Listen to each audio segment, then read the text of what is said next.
history and be, if not the greatest U.S. soccer team we've ever seen, but do some things that historically the U.S. soccer team has never done.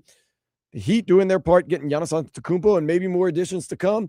The Panthers, they get Brady Tkachuk coming to town, trying to make another run. Mario Cristobal's got the Miami Hurricanes blowing and going. The Marlins getting some wins, staying hot. And it's just a good time to be right here in the US of A. And I want to start the show because this stuff just fascinates me. Everyone has a story on how they're here, why they're here, and their background. And it just blows my mind. And by the way, I'm Dan Day with my cousin Vladimir Lewis on. Vlad will tell us his story, but I'll start with my story. I, like most people that have been in the United States for generations, I'm fourth generation American, have, mixed heritage. I'm half Irish. I'm half Cajun French. My father's side comes from Ireland, the potato famine. Of course, we know about the troubles over there. Come over to this country through Ellis Island. Like 40% of Americans, I have family that traces their roots through Ellis Island and eventually settles here in the United States, coming from famine and poverty in Ireland.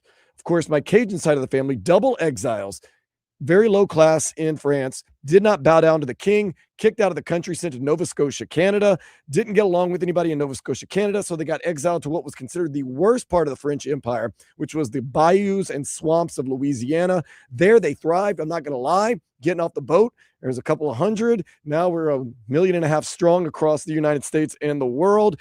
And I am grown up in this country, and my ancestors that came over through famine and exile now have a grandson, our great-great-great-grandson, that makes a living sitting in the air conditioning, talking into a microphone about sports. So I feel very proud about that right now. And of course, my cousin Vladimir Louison, our family have been through a lot. Your family has also been through a lot. Everyone has a very unique story. I know, Vlad, you're very proud of your heritage, and I'd like to hear just a little bit about it because I love these stories. I don't know, really, to be honest with you. I was born in New York, so I don't know anything else. But your family comes from Haiti. Didn't ask. Didn't ask. No. But still, proud American, proud people here today throughout culture. It's so exciting. And whether you're 8th, 9th, 10th generation, or whether you're an immigrant to this country, we're happy to have you here on this 250th birthday of the United States. And we had a great game here in the United States yesterday. In fact, it was right down the road at Miami Stadium. Everyone is buzzing. No one talking about Travis Kelce and Taylor Swift. They got married yesterday. Their thunder got stolen by Argentina and Cabo Verde. What an all-time classic. If you haven't noticed, my voice is a little bit shot. I've been hosting watch parties for the past 2 weeks here in the United States. My voice is pretty gone. And yesterday was no different over at Duffy's Implantation. Walking out of this radio station as I was here yesterday on the air, started at 6 o'clock. I will say this, Vlad. I looked up and I was on the air and I was like, wow, Cabo Verde isn't just sitting there like in awe of Argentina. They're kind of taking it to them. But Messi scores a goal and I said, uh-oh, here we go. So I drive over to Duffy's. 30 minutes later, I expected to get to Duffy's and the score was going to be 4-0. I'll be honest with you. And I walked in, it was 1-1. I said, wait a second, what is going on here? I'll tell you, Cabo Verde, we went from thinking it was cute that they were in the tournament to, oh, they're a team that just tries to get ties to, they might actually be a really good team. I think they're a really good team. We took them for granted. Well, you did. I know you were, when they came down here, what was it, against Uruguay? Uruguay. I was frustrated. Yes, I was frustrated with Uruguay. You were frustrated. No, you were frustrated with both teams. Because you're like, Cabo Verde, they're like playing for the tie, which they were in the group stages. They were playing for ties. Then they went 2-2. Well, in the second game against Uruguay, when they went 2-2, it's like, oh, okay. Then they got through with another tie in the third game. And everybody expected them. Oh, they're the 67th ranked team in FIFA against the number 1 ranked team. And then, like you said, once Messi scored that goal, you're thinking, okay, this is going to be a easy victory for Argentina. But credit to the commentators on Fox. They kept on saying with Argentina, like the way they play now is like once they score a goal, they're not going to exert a lot of energy. They're going to lay back. They're going to make sure their defense is going to win them the game. And once that nutmeg goal went for Cabo Verde, it was on. It was on. They had opportunities. Argentina had numerous of opportunities, and you got to give that 40-year-old goalie unbelievable amount of credit. Like, he was on top of his head, even to the point when that free kick, when Messi tried to sneak one past him, when he was trying to direct his team, and Messi tried to get a free kick right through, and it looked like it was going to go in, and the goalie made a great save. Great display by Cabo Verde. The champs move on, and I would say this is has been so far a tremendous World Cup.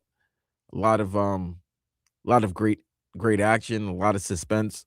I can't knock it, man. This has been a great tournament. Happy that it's been here in North America and some of the best games in the States. Yep. Vozinha, the breakout star, of course, of this World Cup, as he does some goaltending for Cabo Verde. We're going to talk a little bit about him in just a minute. I will say Cabo Verde wasn't just there to tie the game or try to do their best and be respectable. They were there to win, and it showed yesterday. Now, if you're an Argentina fan, you have to ask two questions. Number one, is that just a bump in the road? Is that a game where, like you said, Vlad, you got up 1-0, you kind of put it in neutral a little bit, tried to coast through it, and all of a sudden it's hard to ramp back up? Or did some things get exposed in Argentina that maybe going forward? I don't think so. I think it's I don't think anything exposed. I think it was just a good game by two good. I mean, obviously Argentina is the World Cup champ, the defending World Cup champs. But like you said earlier, got to give Cabo Verde credit. I think they, like most people, didn't know Cabo Verde was going to be as good as they were. I think they maybe kind of didn't overlook them, but said, hey, look, we're Argentina. Let's just be Argentina. We'll win this game. And all of a sudden, they found themselves in a dogfight. I saw a couple tears coming out their eyes at the end of the game, Argentina, just celebrating that they got through. But let's remember, this is kind of their MO.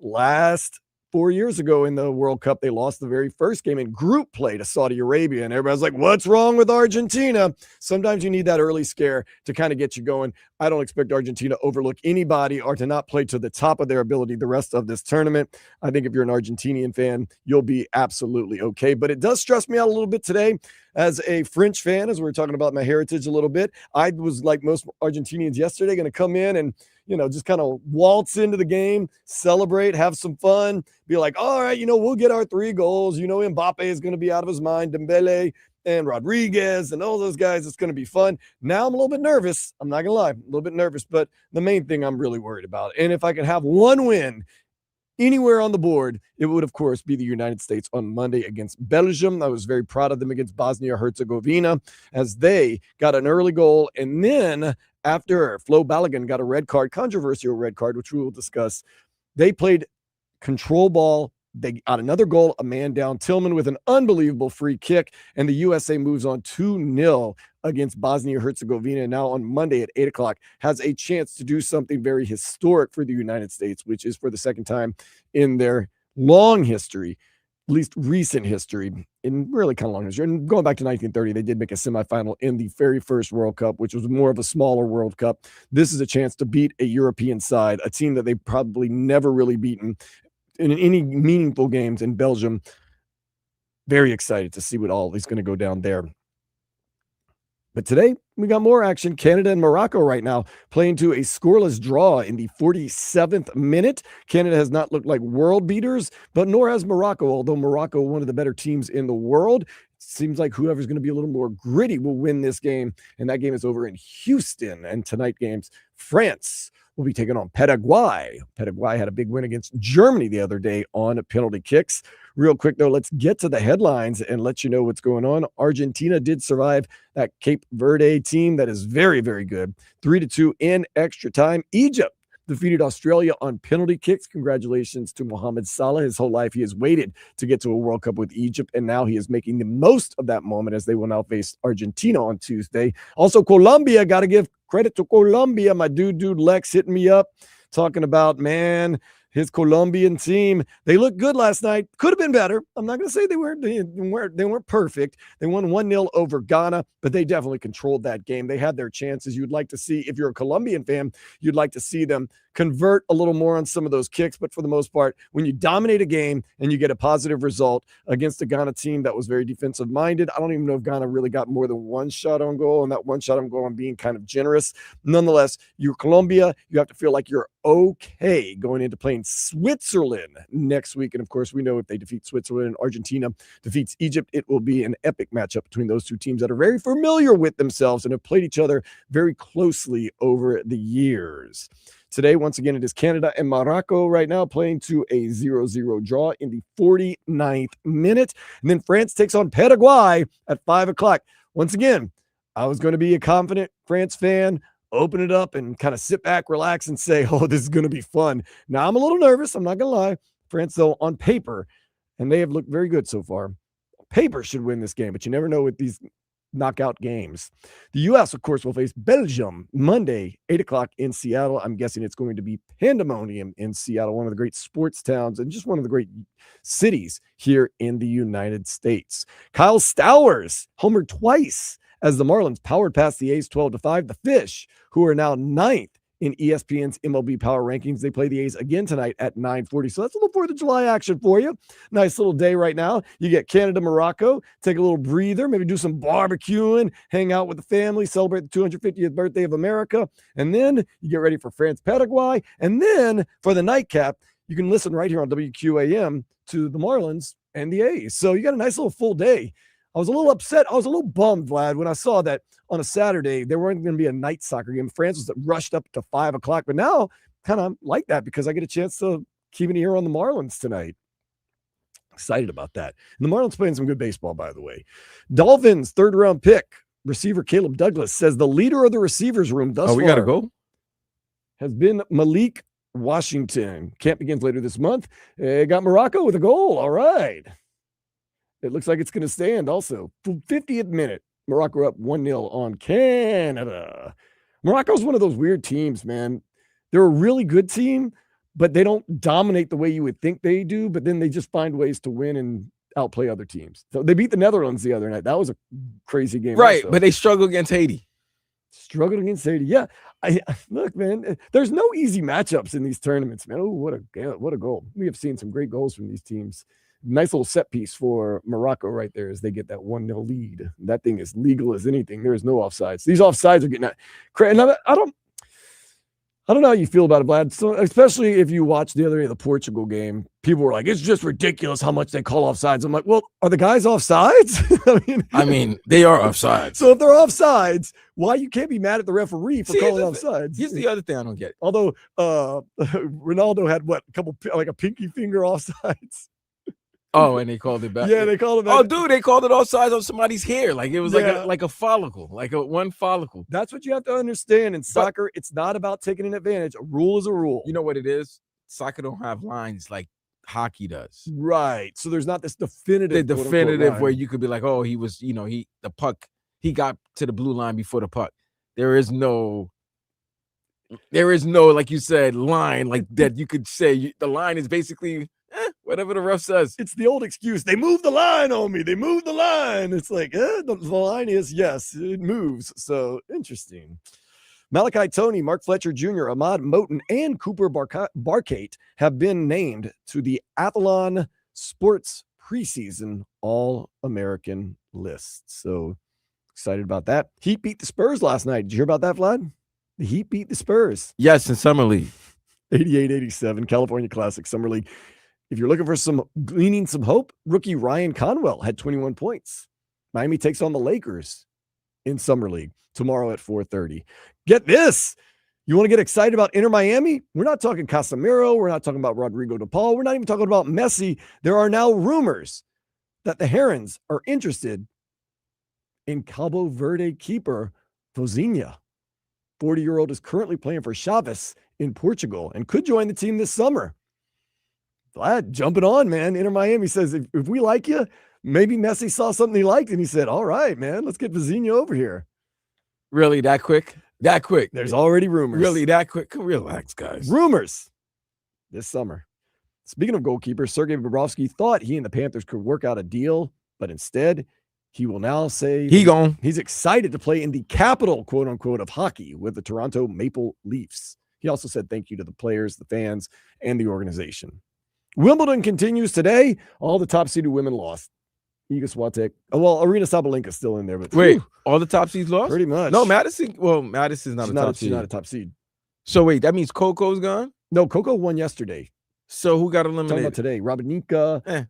Any Americans? Iga Swiatek. Any Americans? No, there's not. I don't think any Americans really played other top seeded American women played today. I mean, yeah. I mean, Madison's ranked, but I know she's, like you said, she's not a top seed. But all right, I guess we go to week 2 of Wimbledon. Rabaquinha, she loses. Iga Swiatek loses. Navarro lost. Ooh, that's not good. Anisimova lost. Madison Keys won. Yes, That's a high seed. Well, Keys beat Anisimova. As long as it's America, man. Oh, so Naomi plays number 1 seed tomorrow. She's played well. Naomi has. She plays Sabalenka tomorrow. She plays Sabalenka tomorrow. Buckle up. And then we have Madison Keys versus the 9th rank Noskova. I don't want to mess up your name. I'm sorry if I did. So we have she's probably not listening. Right. So I think they're in the round of 16 right now, right? 4th round. So yes. Which is the round of 16. So we have 1. Well, they're saying 3rd round coverage right 3, now. 4, 5. That's 3rd round coverage. Well, I'm in. You're getting ready for the next one, right? Yes, we got 5 Americans left in the round of 16. Taylor Fritz, he's in a dogfight right now. So is Francis Tiafoe, although Francis Tiafoe took the first set. Oh, we still got Jessica Pegula. Oh yeah, Pegula's there. She's the top seed. She has a chance to possibly win this. Yeah. But she's going. Yeah, she's the 4th seed. She's going against an American tomorrow. She might, outside of Sabalenka, she is the highest remaining seed. Oh, hold on. Now we got more Americans. Hold on. I'm sorry. I messed up. You know what I did? I included Naomi as an American. She's not. She's Japanese. She plays under the Japan flag. Yes, although she was born, raised, and lived her whole life in the United States. And she's Haitian, part Haitian as well. Right. So she's really. So 2, 3, 4, 5. Yes, we have 5. Yes, we still have 5 Americans left in the 16. And that's the women's side, and on the men's side, yeah, we got nothing. Nathan's hot dog eating contest, always fun to watch. Never really worried about the outcome. Nikki Sudo wins for the women. Joey Chestnut eats 66 hot dogs, and we move on with our lives. Travis Kelce, Taylor Swift got married too last night, but Cabo Verde and Argentina stole their thunder. Nobody's talking about that. That's right. And it was even up, by the way, not the hottest thing that happened in the Garden this summer. They tried.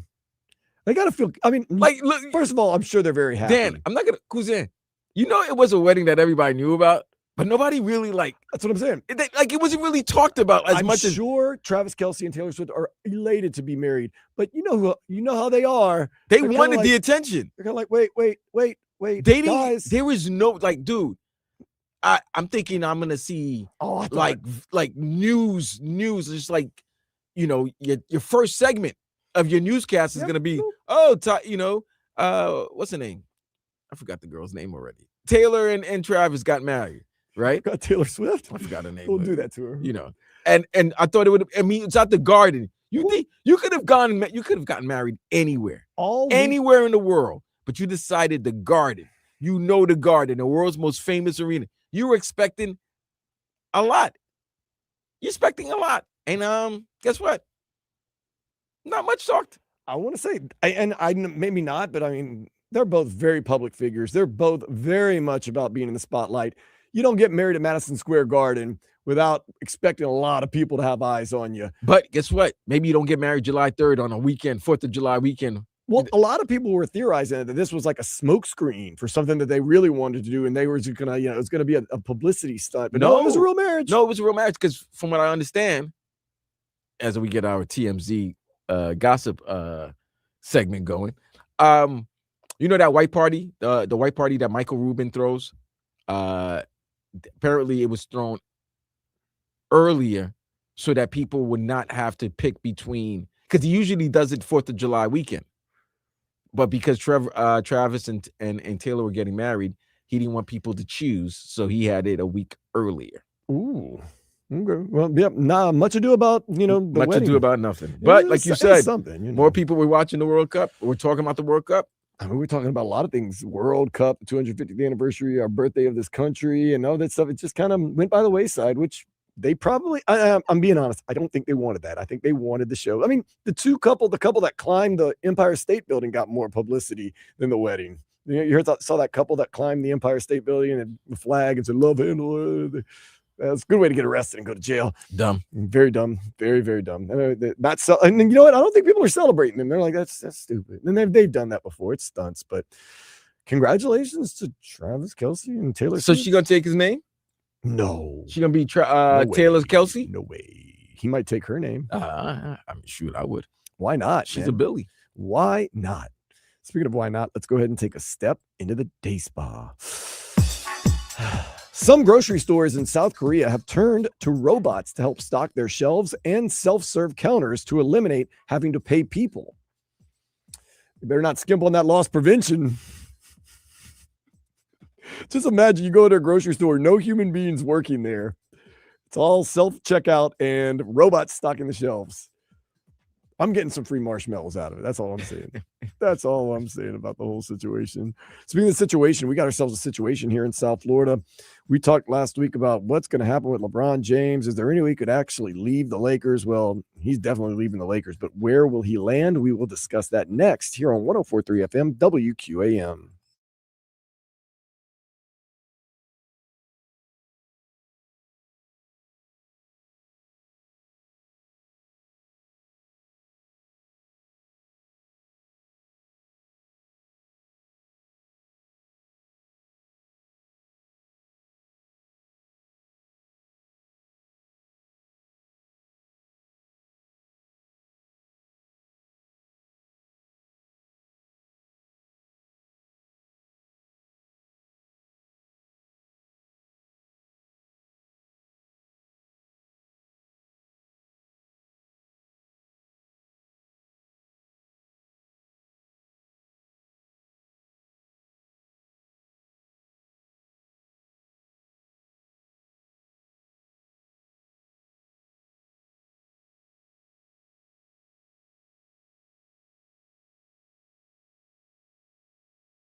Adding to the list of things that have stolen the thunder from the Taylor Swift Travis Kelce wedding, LeBron James.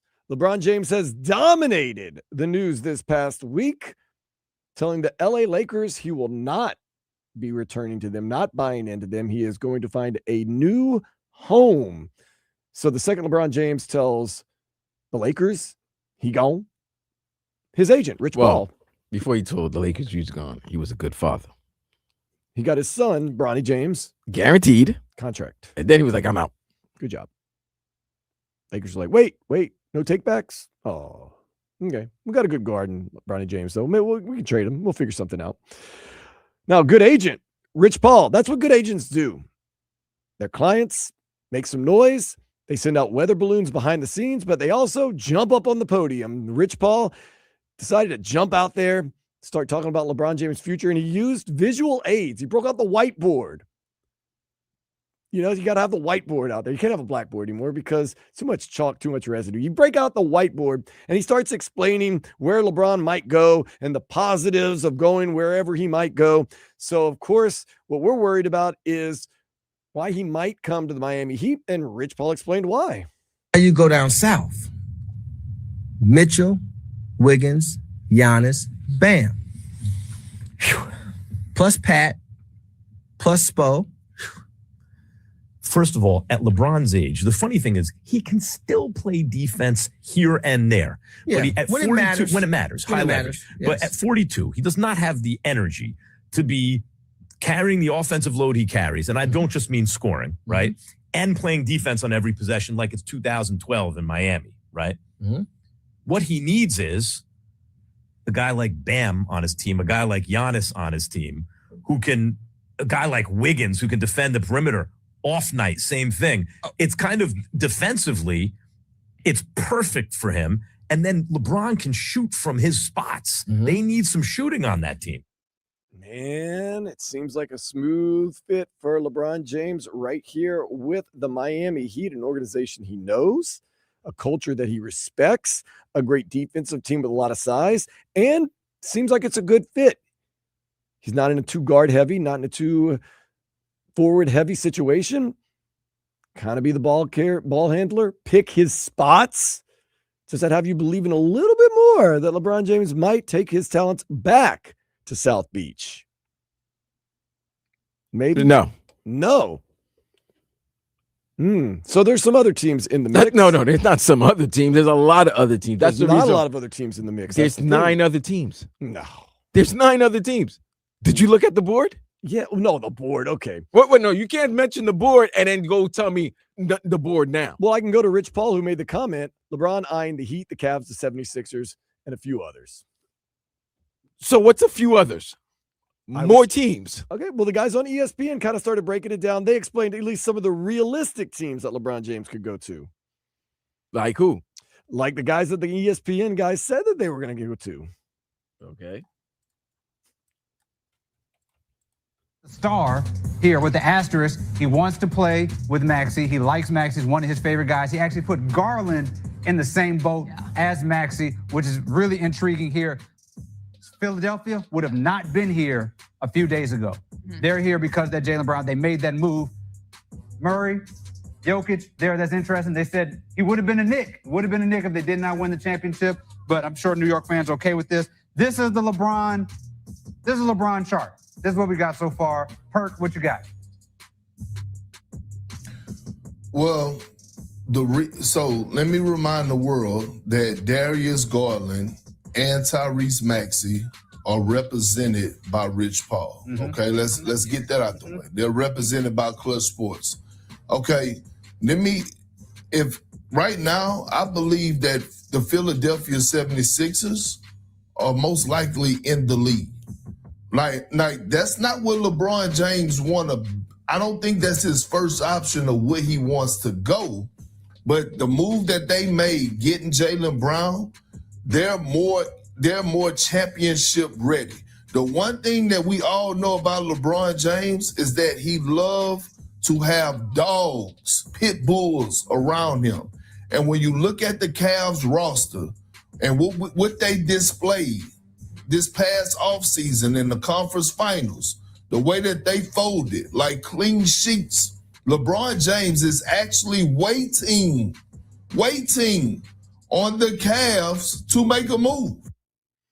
Stupid Boston Celtics and Brad Stevens trading Jaylen Brown, because I do think it does make sense for LeBron, if he wants to win a championship, to go to the 76ers, because you do have Jaylen Brown, Tyrese Maxey, VJ Edgecombe, Joel Embiid. It's a pretty formidable lineup. 76ers scare me a little bit in the LeBron James sweepstakes. I think all the other teams should scare you in the LeBron James sweepstakes because, like mentioned earlier, most of the other teams are pretty much they have their base. Like they have their roster. They have at least 6 to 7, 8 guys. So adding a LeBron James is not going to be dismantling, or you have to find other things. Wouldn't LeBron James think that may be a positive if he comes to the Heat and kind of help? No, he has no time. Facilitate. He has no time for that. Facilitate. He has who no wants time over for here. that. He has no time for. They don't have any time for that. How do you know this? Because I know this because this is year 24. He has no time for this. Like I told you guys, 26, 27 is a feel-out year for the Heat. 27, 28 is the year when they have all that money. And it's like, have you seen the list of players that are going to be available in free agency in 28? So LeBron wants no say in who his teammates might be with an organization.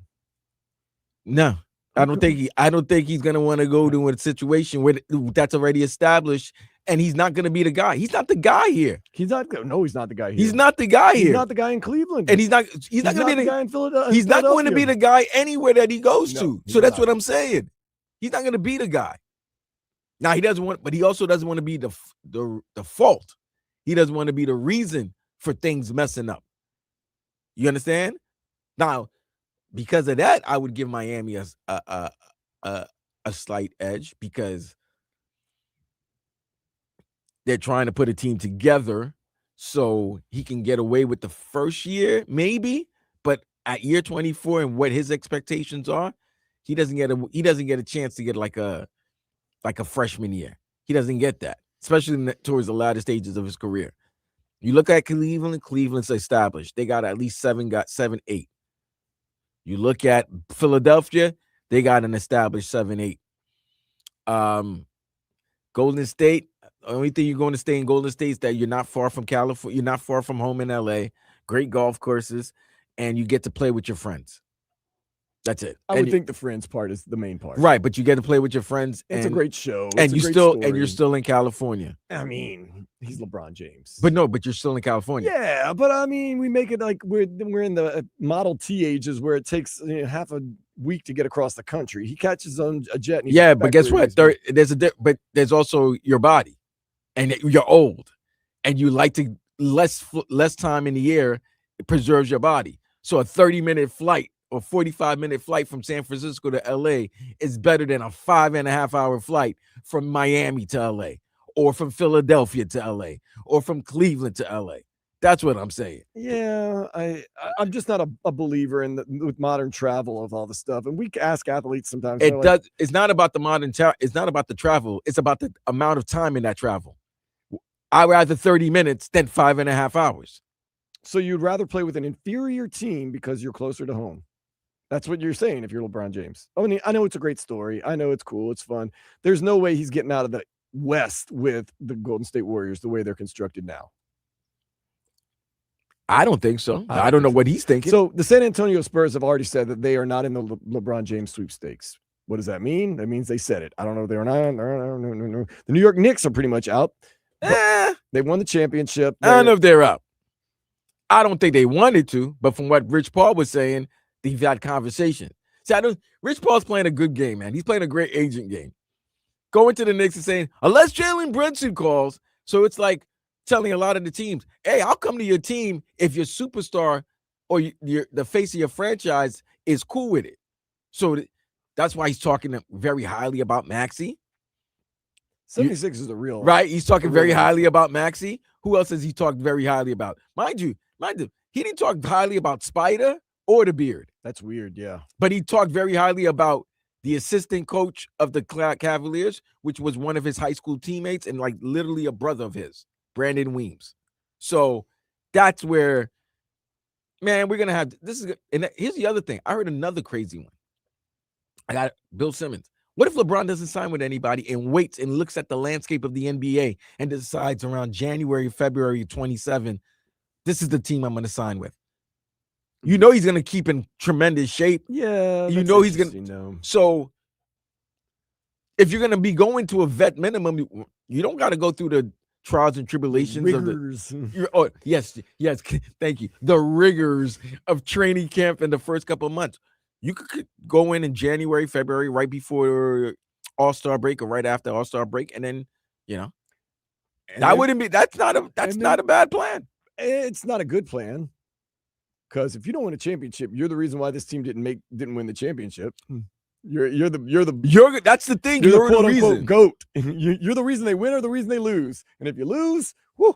Now, I mean, the Mavericks, come on. Boston, come on. They traded out their best player or second best player, Time however out. you want to look at it. And that's the other thing. Why would he go to Dallas when it's a team that's on the On the rise, but not there yet? He's And not he gonna- only has a year or two left. Yeah, he's not going to elevate them. That's not going to happen. And to me, after this first week of free agency, some of these shooters that the Miami Heat would like to get, and please, people tell me, oh, we got enough. You don't have enough shooting. You don't. So don't tell me that. Please. You need to get a couple more players, and I don't know if those players are still available in free agency right now because a lot of the guys have been signed. So you're telling me this. Or actually, I'm asking you this because you're not telling me anything. I'm asking if you had a starting lineup or even a lineup that includes off night, Davion Mitchell, LeBron James, Andrew Wiggins, Giannis Antetokounmpo, Bam Adebayo, Pella Larson, who's coming off the bench, Simone Fontecchio, also going to be coming off the bench for some shooting, Tim No. Hardaway Jr. No. It's not enough No. right now. No. What type of lineup do you want? I want a balanced lineup. Where's your shooting coming from? From that five. Tim Hardaway Jr. Where's your shooting coming up from that starting five? I'm not talking about your bench. Your starting five. Davion, he can't shoot a brick. LeBron James can shoot. LeBron, you don't want LeBron James shooting threes. That's not his Do game. you have to shoot nothing but threes? Can you play other types of games? What is the key in this game right now? What is the key of the game? Huh? To just jack up a bunch of threes? Everybody's doing that. How did it work for the Boston Celtics last year? How did it work for the New York Knicks and the San Antonio Spurs? Yeah, but the Knicks actually have a balanced team. Okay, you don't have a balanced team. You only have guys that's what I'm saying. You're making my point. No, You I'm don't not have making your point. You don't have any outside shooting. You need outside shooting. If this was a half court game, I love the Heat. If this was the 20s, the 2000s, I love the Heat because you got big men. But this ain't a big man game no more. This is about space, distance, and shooting And defense? and defense. Do they not make themselves? No. But you know what? Guess what? You're not gonna win a game if it's both teams are 0-0. Somebody's got to put the ball in the hoop. You're acting like these guys are inept at scoring. Somebody's gonna have to put the ball in the hoop from the outside. You act like the defense are inept at. Hey, you know what? I'm gonna play a 2-3 zone. Prove to me that you can shoot a jumper. Shoot them out of the zone. I don't think they can. And they're not done yet. They can still go out there and get some free agents and some shooting. So I don't know. I think it's a formidable lineup. And I honestly, if I had to bet, I would bet that LeBron James is coming to the Heat. Well, you'll be broke. Yeah. Why are you so against this LeBron James idea? I'm not against the LeBron James idea. I just don't see it happening. It gets you fired up. I noticed that. Doesn't get me fired up for nothing. I just love the fact that you guys think that, this is the I will admit, mhm. Philadelphia is a That's what I'm saying. nice landing spot. It's because here's what's But happened. does LeBron want to end his career in Philadelphia? Why do you wait a minute? Why do you ask that question? I just ask it. Does he want to end his career in Miami? Like the same question you ask about others, ask yourself about your team. Oh, that's easy because he won his first championship in Miami. He kind of defined an era. So then in why wouldn't he Miami. go back to Cleveland then? That's another. I was going to say there's another logical team in all this. It's Cleveland, a team that made it to the Eastern Conference Finals. That is pretty balanced, but it has a lot of guards. It would end up having LeBron James, who doesn't want to play forward. He wants to play guard, and then you would have, of course, Davion Mitchell, and you do have Jared Allen. I give you that credit. I'm saying these are all attractive landing spots. Dan, that's what I've been saying. All of this is all attractive. What I just don't want is you guys to automatically assume. I get it. He got Giannis, which was a tremendous acquisition, great trade. You did that, but I don't want you guys to. But oh no, we're gonna get like that's what I heard a lot of Heat fans. We're gonna get LeBron. I'm like, relax. First of all, look at the rest of your team before you start going after him. Make sure you shore up the roster for Giannis. Let's wait for Monday to happen for it officially to go down. Then for you to start thinking about others. Like I said, 27-28, Miami Heat, I'm afraid of. Because they're going to have money and they're going to sign they're going to sign the guys. this upcoming season, I just don't see it right now. Just don't see it. They'll compete. They'll contend. They'll get in the playoffs. They're already a major competitor in the East without LeBron James. Well, no. If they do on land paper, on paper, Okay. on paper, because you haven't seen everybody's them. on paper right now. No. There's a couple teams that's not on paper. You just know that they're good. No, I'm saying all teams are on paper right now, theoretically, because they're not playing, although Summer League did start yesterday. Did they beat the Spurs? They beat the Spurs. We beat the Spurs yesterday. Who played? Vlad Golden. He had a good game. I went through the box score. I didn't watch. I'm sorry. I was too busy watching World Cup. Forgive me for being glued to the World Cup and not the California Classic Summer League Game 1. I'm sorry. I'll catch up later. Jameer Young, he didn't play very well yesterday, but yeah. And that's the other thing about Bron. Like, where does he want? Like, is he gonna go to a place where he couldn't even be the third guy in LA?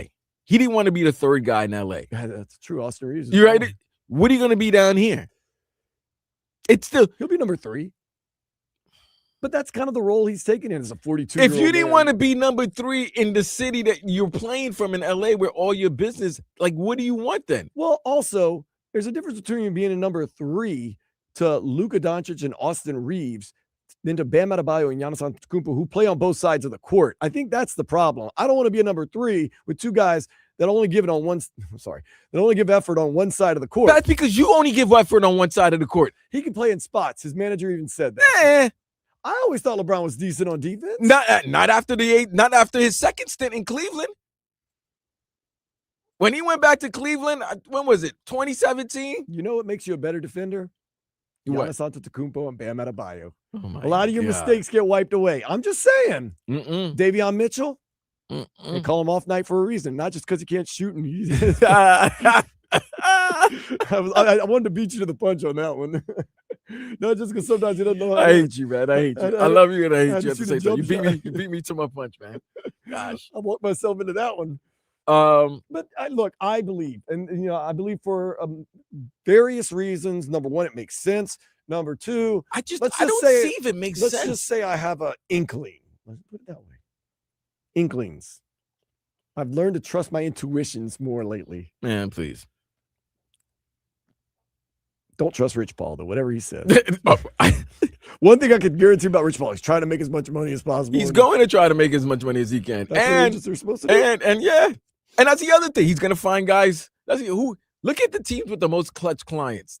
That will lead you to Yeah, I forget about the business. yeah, you forget it's always a business. And that's what our Rich Paul was saying. Like, LeBron is he's a corporation. Yeah, he is that. He's a corporation. So when you include him in your team, you're not including a player, you're including, oh my God, Canada just scored. Nope, that's it. Morocco just put Morocco him on just ice. scored. Put him on ice. Oh, it's over. Oh man. Put him on ice. Pardon the pun. We shall see, though. Wow, more beautiful Moroccans. Do you think it's going to be a long? I mean, you even talked about there could be the process of him just sitting out and waiting and picking his team after the season starts. I would. What would be your timeline on it if you were a betting man? Okay, so I'll say this before we go to break. I think LeBron likes he likes being Tupac. All eyes on him right now. Yeah, So I think he's just gonna take his time. Like, and then Why, here's the other why thing. make a hasty decision is another good question. That's the other You're thing. right. Like, why?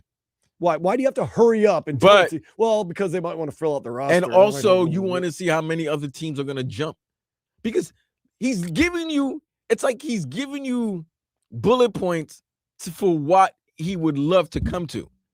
Oh, I like to go to a city that has indoor and outdoor golf. You know what I mean? And now you start thinking, well, what city has indoor and outdoor golf? Well, Miami has indoor and outdoor golf. Miami has unbelievable courses here, and he used to live here. So there's a lot of, it makes sense. Same way Cleveland makes sense. Same way Golden State makes sense.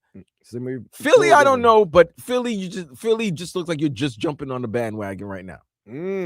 So many tentacles to this story. I say in 2 weeks we'll probably know, but it could get dragged out. Knowing Bron, he's gonna, when he's gonna do it? He's gonna announce it the day before the World Cup final. He'll pick his team. Do it during the halftime of the World Cup. The announcement, too. That would be crazy. That would be the happiest moment of my life, especially if you pick the Heat. We'll be back after this on Sports Day. What if he 104 picks the Pelicans? Happiest day of my life. Yeah, they're in the running. Oh, God. Don't start with this. I want to play next to Zion. Oh, God. Oh. We'll be back after this. 104.3 FM, WQAM.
Let's get into some of the things that my cousin Vladimir Luisson and I liked over the past 24, 48 or so hours in the sports world and around the world. The most beloved person in the United States right now is a man who's not even a United States citizen. I'm talking about one Mauricio Pochettino, the coach of the U.S. national team, played for the Argentina national team, but he is our adopted son, and we are so happy that he has joined our ranks and become the coach of this USA team as they are playing the best I've ever seen a U.S. team play on the biggest stage of them all. They've got a big game Monday, 8 o'clock against Belgium, a chance to exercise some demons against a Belgium team that has been the foil of many a U.S. runs in the past. The game will be in Seattle. The crowd is going to be electric. Seattle, one of the great cities in America, hopefully the host of one of the great moments in U.S. soccer. Ahead of that, though, Mauricio Pochettino and the U.S. men's national team decided they'd take in a Mariners game. But they didn't just... Once again, let's hear it for your 2026 United States men's national team.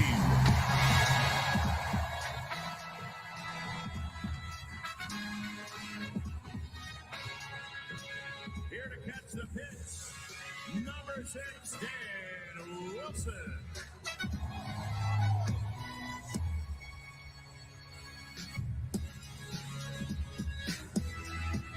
He's been practicing.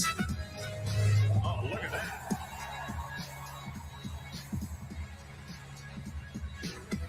Steve Reich.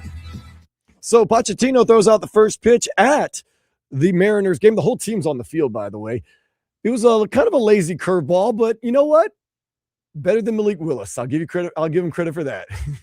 Malik Willis he's not gonna let that one down unless he plays really out of his mind this year. So I'm really glad to see Pochettino throw out that first pitch and not embarrass himself. That's the main thing. One guy that didn't embarrass himself, it made me one of it. He might be my hero right now, is one Sidney Lopez Cabral. He is the guy that scored the wonder goal against Argentina yesterday for Cabo Verde. Alex Semedo trying to reset quickly and trying to catch Argentina napping. McAllister can't make the play. Lopez Cabral! It's incredible! It's remarkable! It's almost unbelievable! It's Cape Verde for a second time tonight, tying the game! I love this game, man. I just love it. Okay, so it is probably going to end up being the goal of the World Cup. Is it? Unbelievable. It was, but we've seen some unbelievable goals in this World Cup. I just think we're because of the country that and who was against. I think we're hyping it up a little bit. It was a beautiful. Don't get it twisted. It was a great goal, but I've seen a couple better goals during this tournament than that one. In a Clásico Instantano? I don't care if you think it was an instant classic or not. It was just because of who they were facing. It was a great goal. Don't get it twisted, but I think there was a couple of other better goals during this tournament than that one. Was there a better celebration after that goal? Well, the celebration is the reason why they lost. Once she kissed his girl, that was it. They lost. This man runs into the crowd. And how many? And coaches in security tried to pull him out. He said, "Nah." And when you see his lady, how many Sidney Lopez is on that team? It's a popular name in Cabo Verde. It's got to be because I'm like, huh?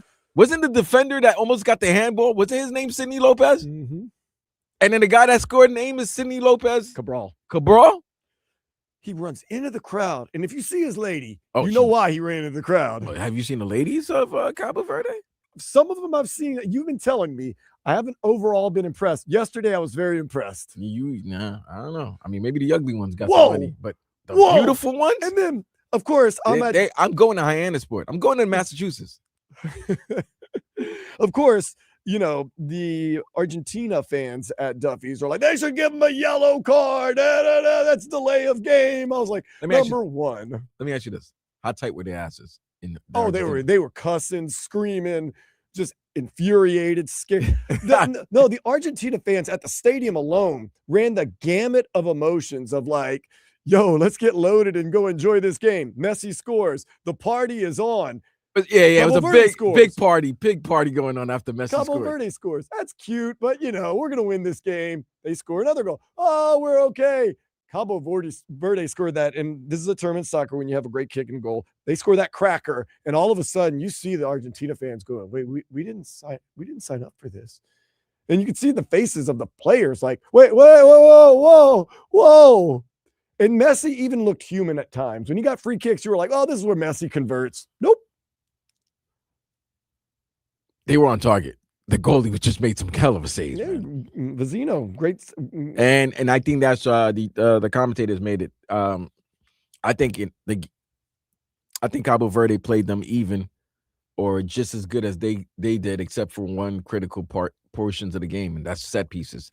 Anytime they had corner kicks or free kicks, it seemed to put them in tremendous strain on Cabo Verde. Most of the goals were scored off Yep. most of set pieces and free kicks and stuff like that. So it was fun. I can't deny it. That was fun. It was. Hey, folks, I know you don't win. There's no moral victories. No, there is not. That's the one I could say. Maybe last night is the one time you could say there was a moral victory. I was more surprised that Cabo Verde didn't walk off that field saying we represented ourselves well. They were like, damn, we should have won that game. And Argentina, I saw tears of relief, seriously, from the players' eyes. They were on the ground. They were dead. They were beaten. Now the question that is, would have been the biggest upset in soccer history. history, maybe the biggest upset in sports history. Okay, yes, but I was saying that. I was like, this could be the biggest upset in soccer history, not World Cup history, soccer history. Now, I'm getting ready to DJ afterwards. What do you do if Cabo Verde wins? I'm thinking like, what type of music do you play? You play Cabo Verde music. I was like, I don't know. Was it Portuguese? Cabo Verde? Yeah. I don't know. What's their language? I thought he was speaking Portuguese. There you go. And then once again, I didn't know what to do. I was like, and the crowd was actually pretty divided. I was very surprised about that, at least at Duffy's Implantation. Now, in my neighborhood, it wasn't divided. It was all Argentina, but I live in Poquito Buenos Aires. But I guess it's a combination. I'm guessing Cabo Verde being the underdog, being the good story, but also the gambling community was very much into Cabo Verde winning that game because apparently a lot of people had money, because it was a value bet going into the game, and then a lot of live betting. You know they have peoples, right? You know that, right? They do? You know they have Creole in them, right? Okay, no, but I mean, they don't have peoples all around South Florida. No, I'm just talking about there are people. Oh, yeah. Much respect and love, man. I was along for the ride, to be honest with you. I wasn't sitting there cheering for one team or the other. I was just along for the ride, and the ride will continue today. France got a big game. We're going to talk about the World Cup and also our other football here in the United States next here on 104.3 FM WQAM.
So Morocco finishes up Canada winning 3-0. They got a very late goal to kind of put a cherry on top of that whooping of Canada, although it was close most of the game.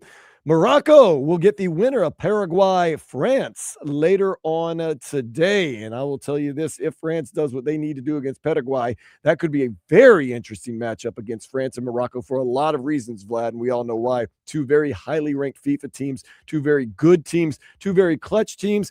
And of course, there's always that little extra something because Morocco was once part of the French Empire. So it would be very kind of, Morocco would want to stick it to the French. Because we all think France is going to win. Well, this game. We think France was going to win. I think France is going to win every game, right? Except for the USA when they play USA. Okay. Stop believing. When are you going to start believing in this team? When they get out of the round of 16 and round of 8, that's when I'll start. Let's worry about Belgium. Let's worry about France first, and then we'll take on France. Okay.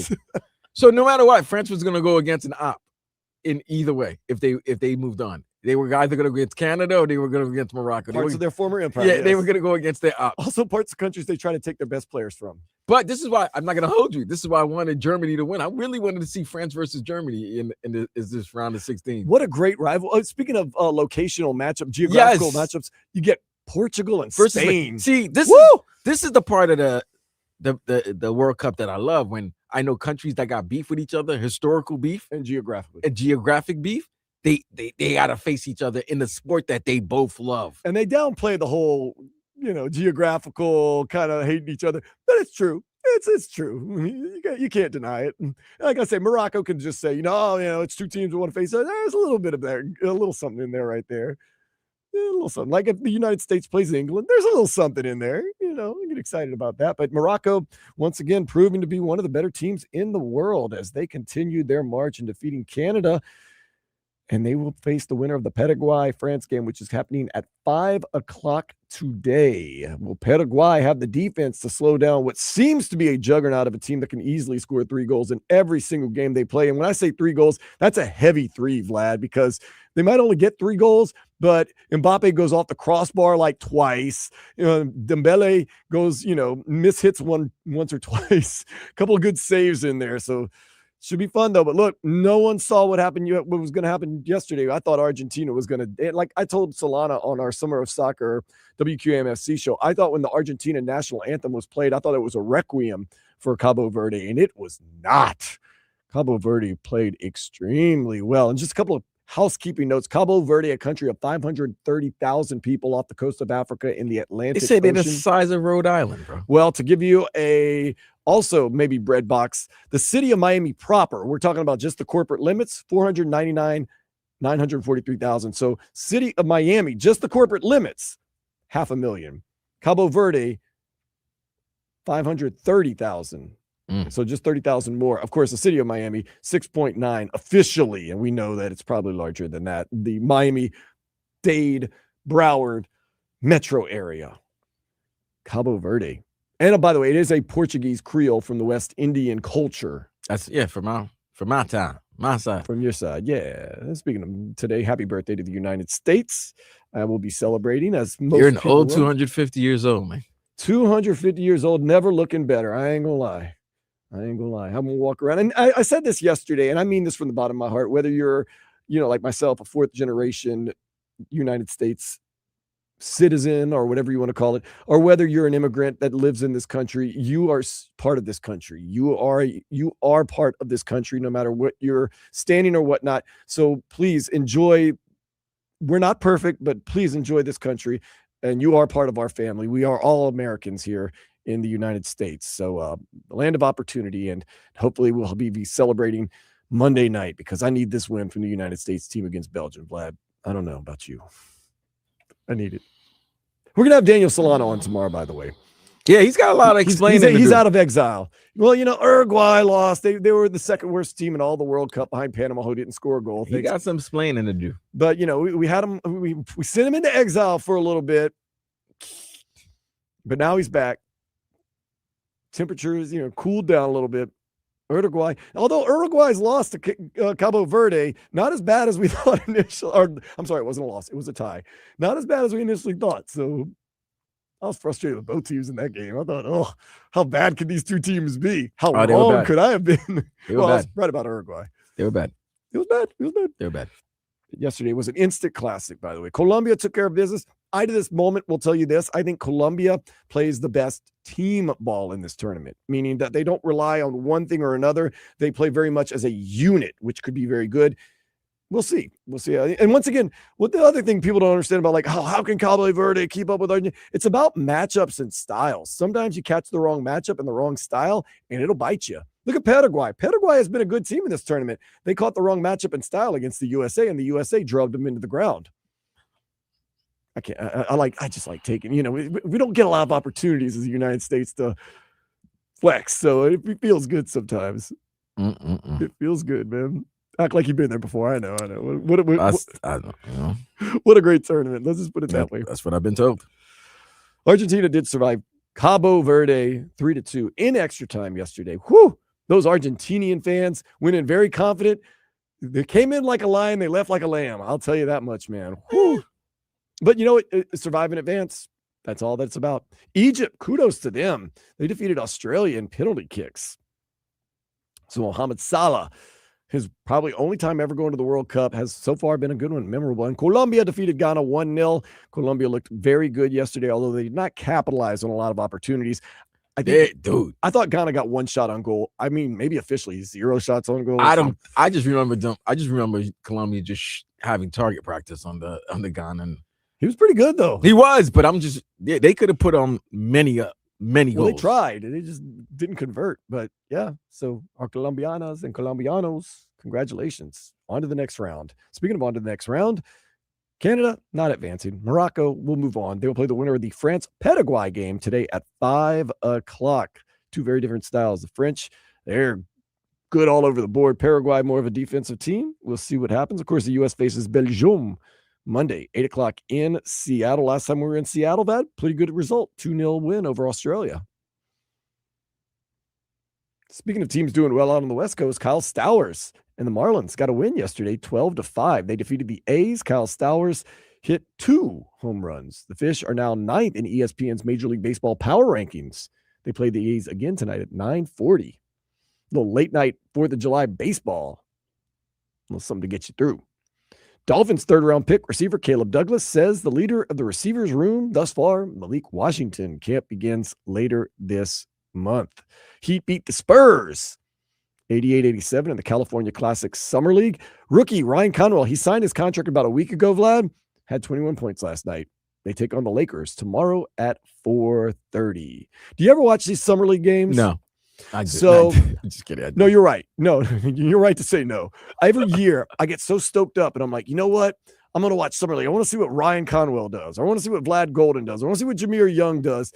And outside of the first 5 minutes of the game, it starts becoming literally a YMCA pickup game that you don't know what's going on. Here's what I hate about the Summer League, right? And this isn't even the Vegas one. Right. It's not even the Vegas one. But when you get to the Vegas one, after like the first 2 games, the main guys you want to watch, they don't play anymore. Right. You know, we saw that happen with Jaime. Remember Jaime's second year, he only played 2 games and it was like, oh, it's over.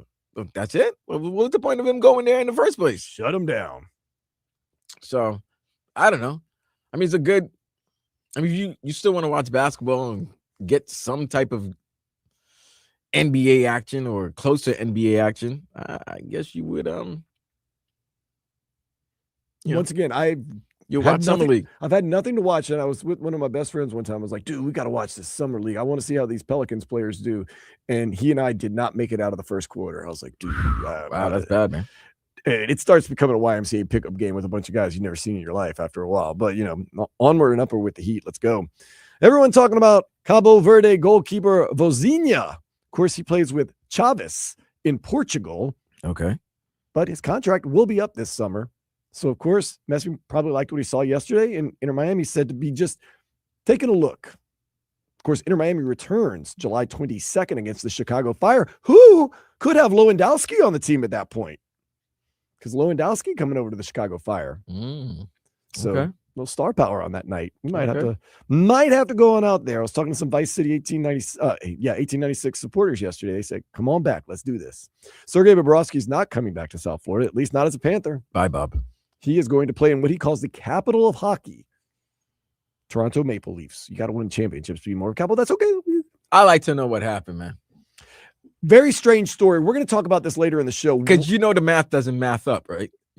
Once again, we're going to talk about this later in the show. It's going to be called a segment. I call it "What About Bob?" And we're not talking about the Bill Murray movie. We're going to talk about what is going on. The math isn't mathing right now to me. So we'll talk about it. All right. But yeah, you're right. If you do the math, if you crunch the numbers, and if you kind of look into it, from what was speculated to what actually happened, two totally different things. And then Sergei Bobrovsky yesterday comes out. I like to thank the organization, thank the fans, thank everybody. I really thought we could come to an agreement. Seems like Sergei, had that initial offer and was kind of like, yeah, and then was like, yeah, but Wimbledon continued today. It culminates next weekend. I don't know exactly. Let's see. We got some updates on how Francis Tiafoe's doing. If we can get excited about it, or we can be all. Let's see what he's doing. We know the woman's wide open now. Arina Sabalenka, she's one of the high seeds left. She is the number one seed. Coco Gauff, they're still some of the high seeds that are left, but some of the bigger, higher seeds did exit the tournament today. Naomi Osaka still alive. She's playing tomorrow against the number one seed. Yeah, so Sabalenka, we'll see. That's going to be a good litmus test for both of those players because both are playing very well at this point right now. I don't know. ESPN.com's all about this hot dog eating contest, but not about the men playing at Wimbledon. Thank you, guys. Way to go, worldwide leader. Terrible. Okay, there we go. Taylor Fritz is he did win. Taylor Fritz barely got by earlier today. Alexander Zverev did win today. Tiafoe, he's doing pretty tied right now, basically. Oh, yeah. It's 1-1, 3-3 in the third. You and I both don't sound very excited. Listen, it's the third round, so we like Francis Tiafoe. We've been let down too many times. We would like for him to give us reason to believe. Someone like you makes it hard for me. No, not even. Someone like you. Go back and forth with Francis Tiafoe. And then hot dog eating contest. Joey Chestnut, 66 dogs. 18th, Nathan's. This guy can swallow 66 glizzies. That's crazy, man. Hey, let me tell you this. I've always said this. I'm going to repeat it again. I hate watching when they dip the buns in the water. That's disgusting. Mickey Sudo ate 39. Oh, God. Mickey Sudo. Oh, that's the ladies? The women's? She ate 39 dogs. It seems like very low.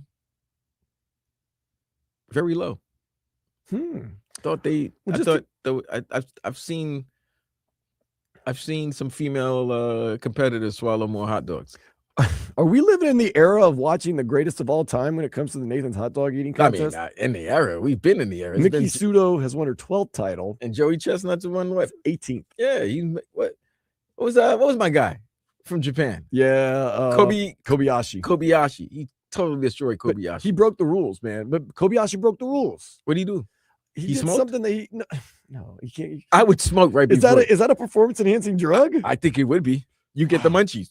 Wow. I will. No, I don't want to say anything. I plead the fifth. I was going to say something, but not.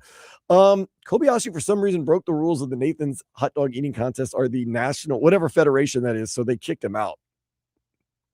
Was he trying to join another group? He was. Yeah, that's what happened. I remember now. But he's been a forgotten character in all this. Yeah, because Joey Chestnuts. He is. Now, Joey Chestnut does all this eating competition stuff around the world, and he gets beat like in some pizza competitions. He can't eat pizza, probably can't eat wings, but when it comes to that sausage, he knows how to. He knows how to gobble a glizzy. Man, I'm telling you. Pause. So we just got a text 305-567-0560. 305 says Vlad is a better defender than Bam. I don't know about that. I don't know about what sport you're talking about. Bam may be the best defender in the league, or not behind Wemby, the second or third best defender in the league.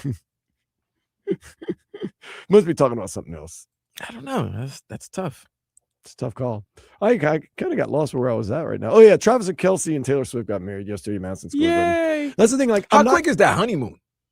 Their life is a honeymoon, man. No, well, I mean, I guess, but remember, he's got camp in a couple of weeks. That's true. That could be the farewell tour. And Taylor. Oh, what a tough shot. Taylor has been balling, by the way. Everything, her songs, I will admit. Not to get too deep into Taylor listening to her songs? Her newer songs off the new album. At first, I was like, ugh. But now, man, Ophelia and Opalite, and even the one she did for Toy Story, pretty darn good. But yeah, not much fanfare around this Travis Kelsey Taylor Swift wedding. I thought it was going to be just, I mean, you couldn't turn anywhere. Everywhere you went, it was something. They just said, Pretty they much, yeah. got married. Good for them. Congratulations. Your funeral or wedding. I'm sorry. Damn, you say their funeral. Jeez. I hope they're happy together forever. If not, Taylor Swift will come out with an album that will be gangbusters, and Travis Kelce will, I don't know, retire from football. Whatever happens. I don't really know. Wish him the best. Wish everybody the best. Speaking of the best, let's go ahead and take a step into the day spa. There's a new strand of magic mushrooms. Hey, I like that. That makes you see people as tiny gnomes. Okay. What a 4th of July. I respect it. I don't see how they can make it so specific that you see just gnome people. That's interesting. At least you know what you're getting into, right? Yeah. I would hope so. I think you know what you're going to get into when you eat a sandwich of mushrooms, or maybe you don't. Maybe you don't. I know what we're getting into next. We got to talk a little bit about the Dolphins, a little wrap up, give you some idea on what football American has going on right here in South Florida as we are gripped by football all across the world. That is next here on 104.3 FM WQAM.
Still repping the 305. 718 for me. I'm a 305 guy now. And 786 It's and like- the 954 it's and the like- 754 As the and great, even the 561s. as the great Rakim said, it ain't where you from, it's where you at. True story. When he be on the mic. Rakim, did he do a tour? I thought I saw he was coming around here somewhere one day. When? I don't know. I thought, or maybe he just released. No, he released a new song. I get my stuff confused, man. My brain's starting to get a little mushy. He did release a new song. I was listening to it. I sit around on Thursday nights because all the music is released at midnight. So That's not the new song. That's just No, of course. If that's the new song, no, that's not the new song. It's It's just a little- it's one of my favorite Rakim songs. When I be on the mic, that's just the instrumental. I love him. But yeah, man. Well, we got our Miami Dolphins. They're the other football going on in town, although they're kind of on a break right now. They start on the 21st. That's when rookies report to camp. So The 28th, everybody else. 21st. So that means they're coming in what, Tuesday? That's 2 weeks from Tuesday. That's the rookies. The 28th will Oh. be when everybody else reports. So that's 3 weeks from Tuesday. Let me ease you if you're a little nervous right now. I'm a as- bit nervous. as a Dolphins fan. Well, I'm not going to ease everything, And I'm but a Dolphins your fan. first round pick when Mhm. Caden Proctor. Now, a lot of people saying, "Oh, we traded down for Caden Proctor. We gave up a chance to get Caleb Downs. We also passed on Reuben Bain. What happens if he doesn't turn out to be pretty darn good?" Well, the guy who on the offensive line, who everyone says is pretty darn good, and this year probably going to announce himself as an All-Pro, is Patrick Paul. Patrick Paul recently talking with Travis Wingfield on the Dolphins podcast. Patrick Paul said, "Don't you dare worry about Caden Proctor. He's going to be A-OK." KP, he's great. He's locked in at all times, just kind of that Bama DNA. But he's great. One of the largest people I've ever seen.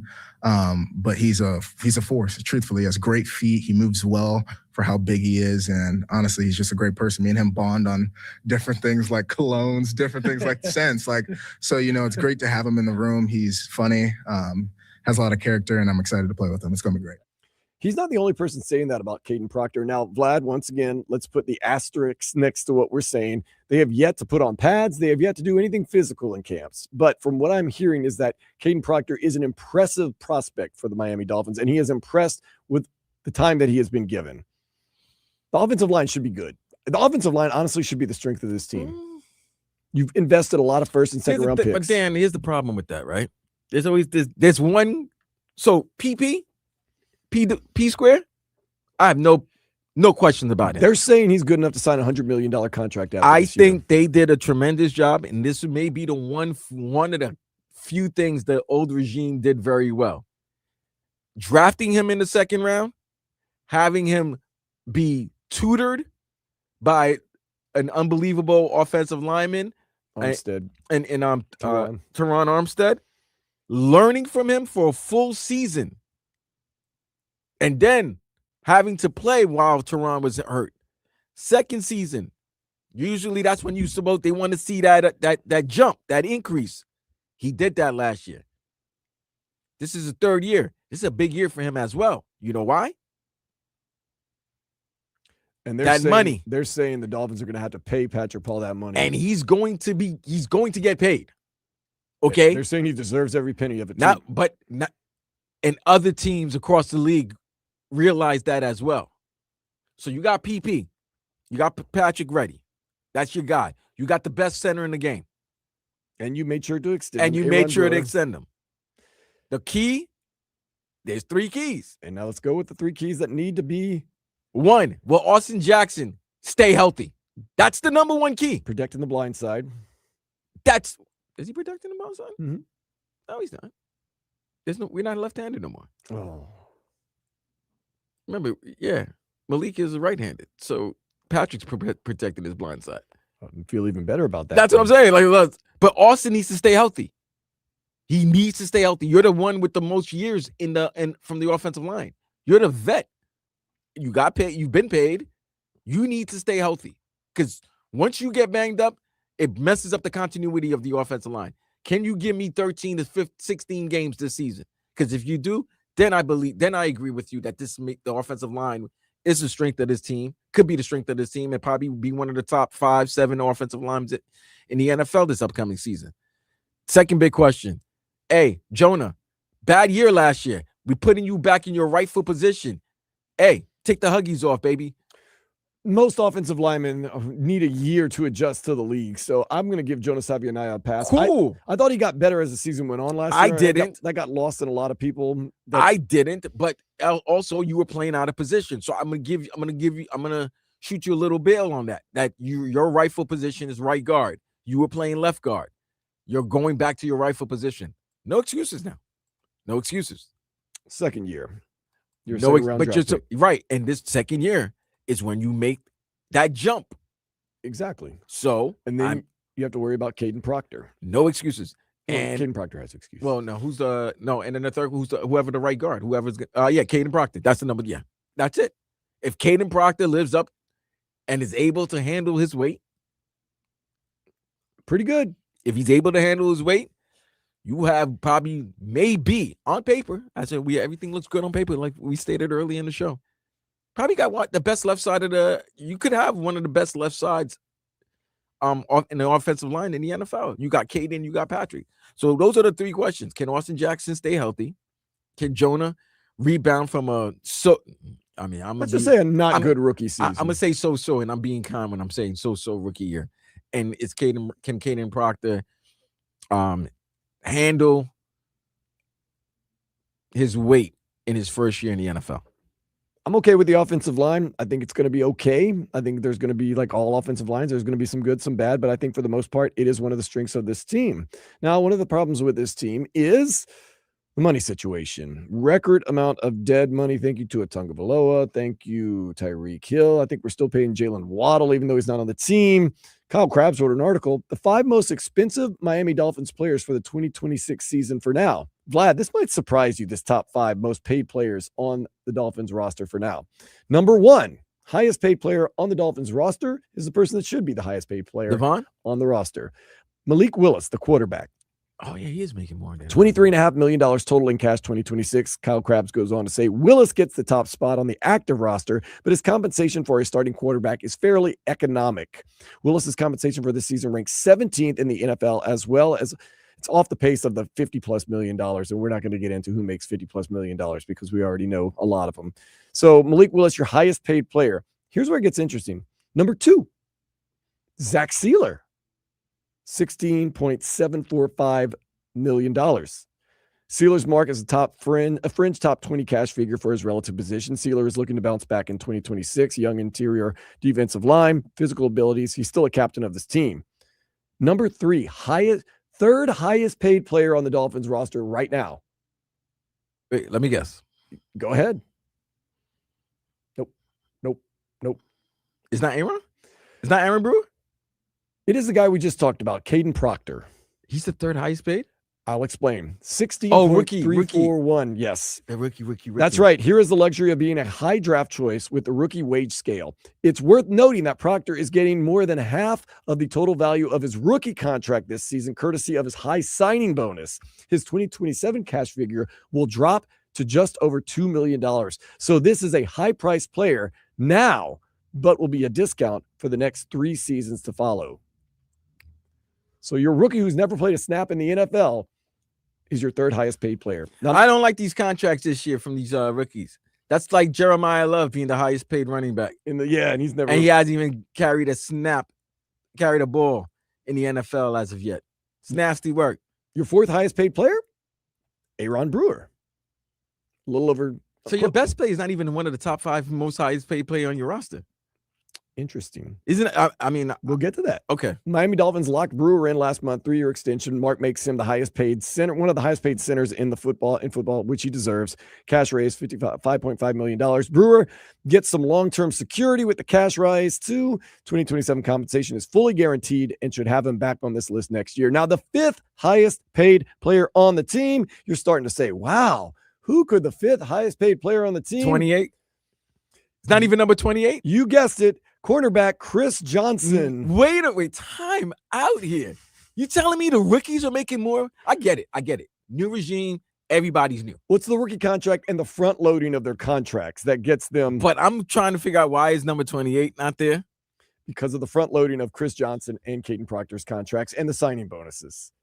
And he goes on to say, look at this. Johnson's front-loaded signing bonus as a first-round pick pushes him just in front of Devon Achane. So Devon Achane is 6th on the team when it comes to cash for players on the Miami Dolphins. All the same rules apply with Johnson as Proctor. He'll be a bargain next year and for years to come. Caden Proctor better block his ass off. If you're Devon Achane and you get stomped in the backfield, you go over to look at it, you look at Caden Proctor. You already knew where I was going with that. Yeah, earn your keep. Nah, I'm gonna be looking at some of you guys. I'm like, wait a minute, you're making more than me. You haven't even put in the work that I did. Oh, hell no. So he's the 6th highest paid player on the team.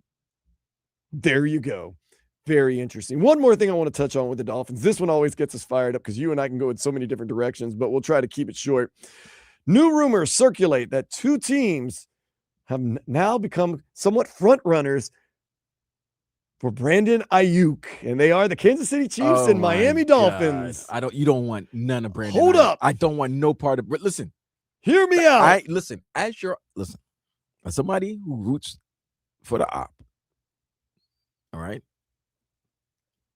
I'm saying this, even as a Jet fan, I would not want you Dolphin fans, the Dolphin organization, to sign Brandon Ayuk. That is a waste of your time, and that's for lack of a better term, that's a cancer that's ready to be spread across the locker room.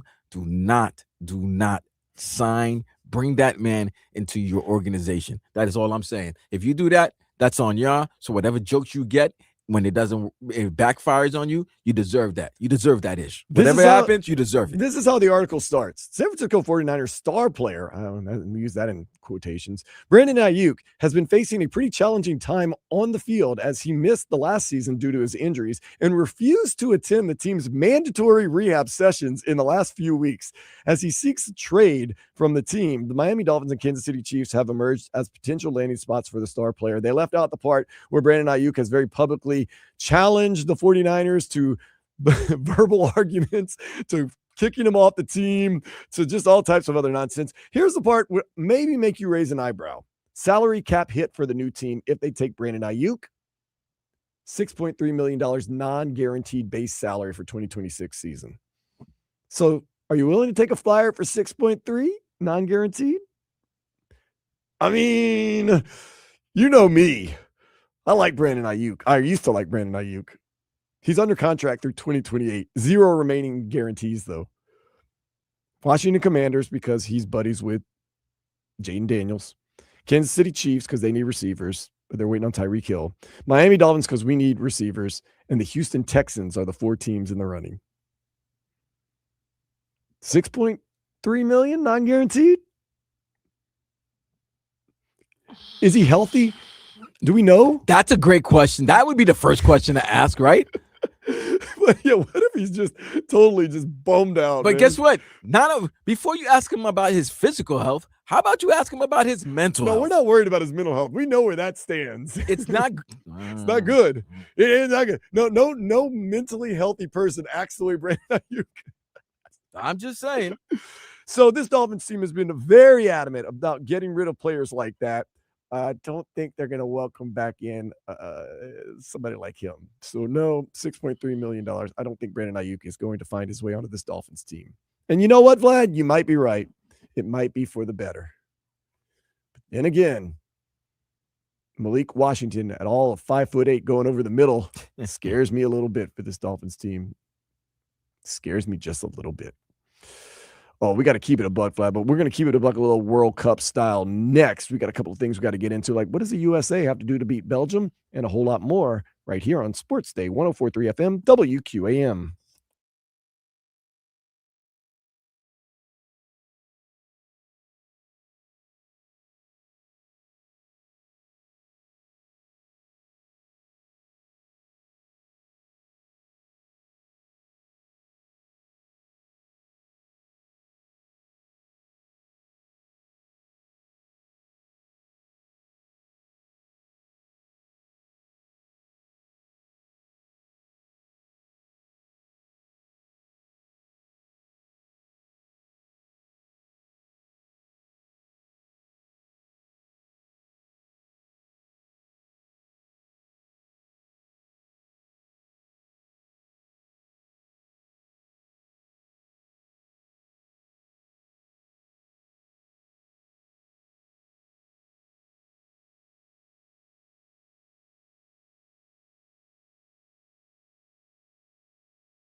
Time to keep it a buck, Vlad.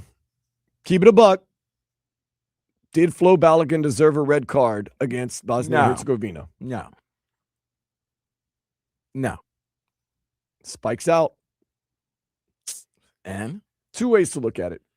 Number one, he did not go in with intent. I get that. But he did go in aggressive. so, aren't you supposed to go aggressive? When you mess with the bull, sometimes you get the horns. By the letter of the law, and we talked about this ad nauseum, in the United States, we believe a penalty is anything that gives you an unfair advantage. That's not how it's seen in soccer. Soccer, it's letter of the law. Did they need to go to VAR? Absolutely not.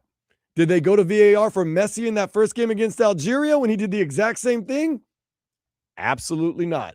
But guess what? Flo Balogun is not Lionel Messi yet. And those referees look around and go, you kidding me? You kidding me? No. So Messi gets the benefit of the doubt. Flo Balogun does not. It's all crying over spilled milk. Like yesterday, you think they were going to throw a yellow card on Sidney Lopez Cabral for running in the crowd and kissing his girlfriend for delay of game? Hell no. They're not going to be the referee that determines the outcome of the game for that. Could you imagine? Yeah. Wisely keeping that yellow card in their pocket. Nonetheless, Flo Balogun not playing Monday for the United States. Now, we are a country that is very proud, and we have a saying, next man up. And it's going to be next man up for the United States. And a lot of people saying not just is it going to be next man up, and then we're expecting Ricardo Pepe to take over for Flo Balogun. Kind of a difference, but Ricardo Pepe can score too. A lot of people are saying Captain America really needs to step up. And I'm talking about Christian Pulisic. Recently, the guys on ESPN talking about what Christian Pulisic needs to do to have a positive result for America on Monday. Let's talk about Christian Pulisic because he wasn't great on Wednesday night, but with Fowler and Balogun going to be suspended for the round of 16, what does the United States need from Pulisic? They need Christian Pulisic to be the best player on the team, and he is the best player on the team. A lot of talk right now about players like Malik Tillman, Fowler and Balogun, these type of players, but the star of the team, the face of the franchise, that's Christian Pulisic. You turn on the TV, out of every 10 commercials, he's only got 7 of those. He's the best player the U.S. men's national team have. Now, the first 45 minutes against Paraguay, he was Christian Pulisic. Set up 3 goals. He caused the own goal and 2 different assists. He wasn't available for Australia, and you could see it on the field. Comes back against Turkey, and within the first 5 minutes of being on the field, he creates 3 goal-scoring opportunities. If they are to do something special versus Belgium, Christian Pulisic needs to spearhead that attack. Yeah, and that's just sort of on the field and how you play and all that stuff. There's an emotional element too. The best player and the emotional leader of this team. Everybody, emotions are high. Everybody's talking about what happened. They're going to come out like a ball of fire because they are upset about missing one of their true soldiers on that field, right? So he's got to go out there and show them that, look, calm down a little bit, but stay aggressive. And you need that leadership from him for them to, settle things out. The crazy thing about Christian Pulisic is you see the type of player he is. He speaks louder on the field than he does off the field. He's a quiet leader. Mm-hmm. He doesn't want the attention, but I don't think he has that luxury. Mm-hmm. Right, U.S. soccer, the U.S. men's national team, they have made him his play has made him the face of this team. Mm-hmm. So he needs to go out there and lead by example. The stars have been on display this World Cup, and we have loved it from Ronaldo to Messi to Dembele to Mbappe to Erling Haaland. All those guys have stepped up their game. It would be nice for Christian Pulisic to have one of those trademark games on Monday night and propel the United States. And I think you're going to need it, Vlad, because guess what? There are no more games where the stars can't show up if you want to advance in this tournament. Christian Pulisic doesn't just need to show up Monday night. He needs to show up every game for the rest of the tournament if this United States team, or really if any team wants to advance. Think about if Argentina, if Messi were to have an off game. Think about today if, France has a little more leeway, but nonetheless, if Mbappe has a bad game, you're at a very high risk of being bounced out of this tournament at this point. So keep it a buck. Yeah, Christian Pulisic, you need to show up and be the best player on the field Monday. But then again, you kind of already had to be anyway in this round. He wasn't. Remember, he was banged up for he is still banged up. Right. He played 2/3 of the game 1. He missed game 2. He played a third of the third game, and then he played, 80% of the last game. Still hasn't scored. Still has not scored. That's all they want. They just want to – he's played well, but they just want him to play more. And now that you lost your best player, or at least your best offensive threat, you got to be – Captain America's got to be what they're claiming him to be. Gotta be Captain America. This is every game now is the biggest game in the U.S. men's soccer history.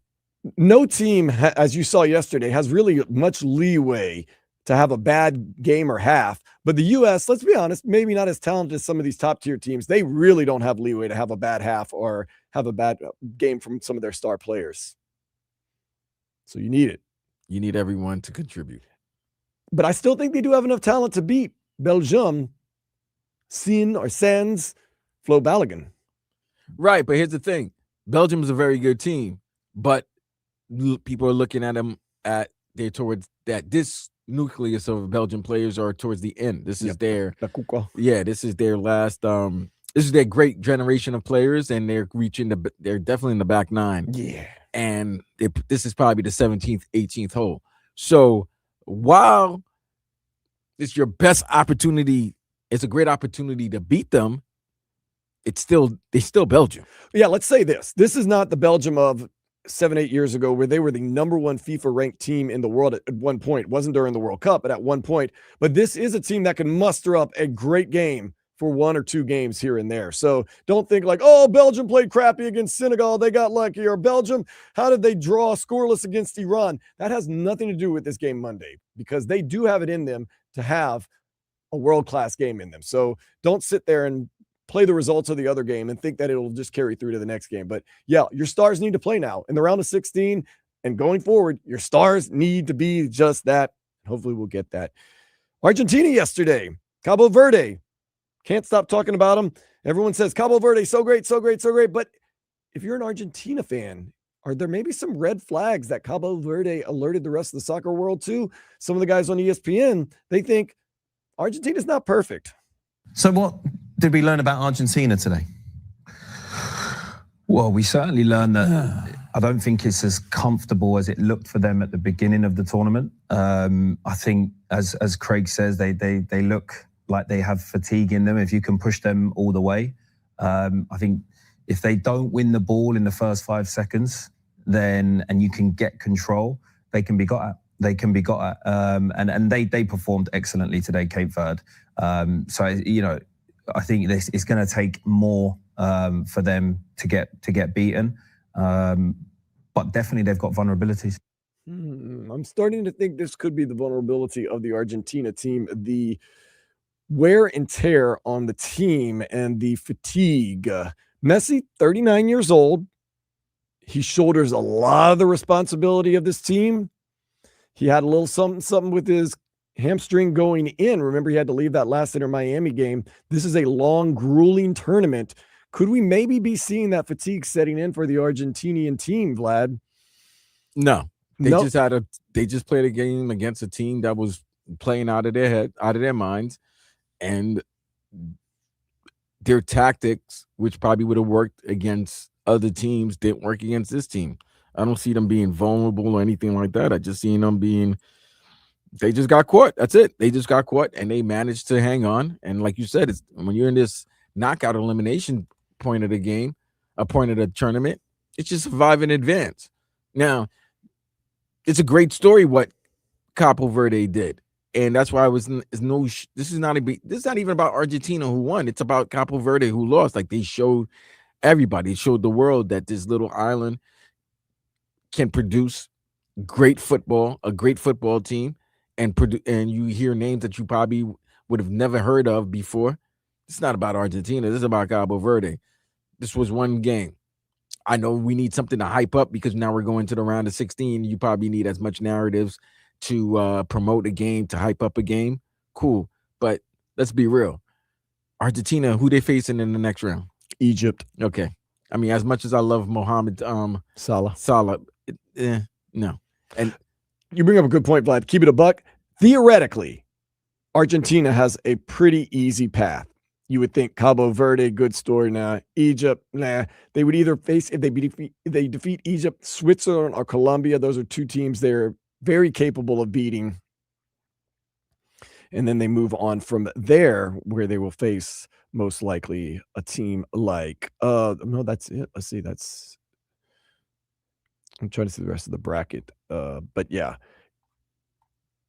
path for them theoretically, but we'll see. I don't know. I don't know if they, like you said, Vlad, you worry. Is it a bump in the road? Is it fatigue, or is it just the matchup got him a little bit and, different factors? And I hate that this thing. Well, the humidity got to him. It didn't get to Cabo Verde apparently, but it got to Argentina. I don't believe in that. Let's not do that. I hate when people do that. Let's not do that. It got to one team, but the other team, no. The other team that played, out of their minds, humidity didn't bother them. It bothered Argentina. No, it's one thing. But yeah, we'll see. I guess, as we always say, time will tell. We're more worried right now. We got France and Paraguay today at 5:00. We got some games. They got some pretty good ones tomorrow too, by the way, Vlad. Got to get ready for your beloved Brazil. I think tomorrow is probably some of the best games. 4:00, Brazil, Norway. Norway's been like the fan favorite. Everybody loves those guys. And of course, everybody loves Brazil. I get that. That's cool. And then you also get Mexico, England at 8 tomorrow. I can't tell you what's going to happen in that game. I could see either team running away with it. But Mexico on that home soil yet to concede a goal. Interesting. I can't wait when they leave. Who? Mexico. Can't wait when they leave Mexico. Oh, well, I don't know if they're going to have to leave Mexico. No, they're going to have to. Unless they get to the final. I don't think the semis. Oh, here's the quarterfinal. Okay, look. Yeah. Let me look at all this. Okay, so I was trying to figure out what I think the round of 16 game is the last game that's going to be held in Mexico. So let's look at Argentina. Argentina gets Egypt. Then they get the winner of Switzerland, Colombia. Once again, a winnable game. Then they would either have to face the likes of the Mexico, England, Norway, or Brazil. Once again, winnable for those guys. Wait, in the semis? Yes. I would love to see Argentina, Brazil in the finals, but I guess they're trying to make sure whoever France faces on the other side, it's going to be a legitimate matchup. Well, it's also seeding and how you finished in your pool, so it's not. I'm just saying the side. Listen, they make sure to keep certain matchups further along. Right, and they have an idea where France and Argentina are going to finish in their pool, so they know where to. They make sure to keep them opposite of each other. The top two countries, the top two rankings are opposite of each other. So France got some toughness. Paraguay, let's not get ahead of ourselves. Morocco would be their next opponent, which we know. And then they might have to face the old US of A, and they might have to face the old US of A. I'm just saying. It would be Spain or USA. Or Portugal. Portugal, yeah. Of all those 4 teams, USA, Belgium, Portugal, and Spain, USA has been the most impressive of the 4. But once again, early. You've been overly impressed by Spain or Portugal? I've been impressed by Spain. Spain, the thing about Spain listen, the ball did not go in the back of the net. Little did we know that this goalie was going to be unbelievable. Spain doesn't have that number one player, that name that you know. Lamine Yamal is a name I know very well. Right, but I mean, come on. He's still 18. He's not the guy. We know what we're talking about. Like if things are you need a goal, things need to happen. They don't got a number 10 like Messi. They don't got an Mbappe. They don't even got old and I love him. Old Ronaldo. They don't have a guy. They don't have a Vinny Jr. or an They Erling don't have Haaland? a Vinny Jr. They don't have a Haaland. I like his name, Erling Haaland. But they have players, though. They play a great team game, though. They're favored for a reason. Right. So that's why I'm saying, like, as much people want to say, it's like, well, unless you gamble on the game, I don't think there's any problem. I don't think any team is disappointing except for the Solana Uruguay. Oh, we're in Panama. No goals. That's tough. They're not Panama's never won one. Yeah, no, but it's tough to justify not scoring a goal. Uruguay was one, and that's their thing. You got us for one more hour. We're going to take you in and get you ready for the Marlins, get you ready for maybe some tennis action, some soccer action, and everything else. Plus the Miami Heat. Who knows who will be on this team next season? We got you next on 104.3 FM WQAM.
Fireworks everywhere. It is the 4th of July. Happy 250th birthday to the United States. Didier Deschamps has just entered the stadium. If you know who Didier is, you don't know.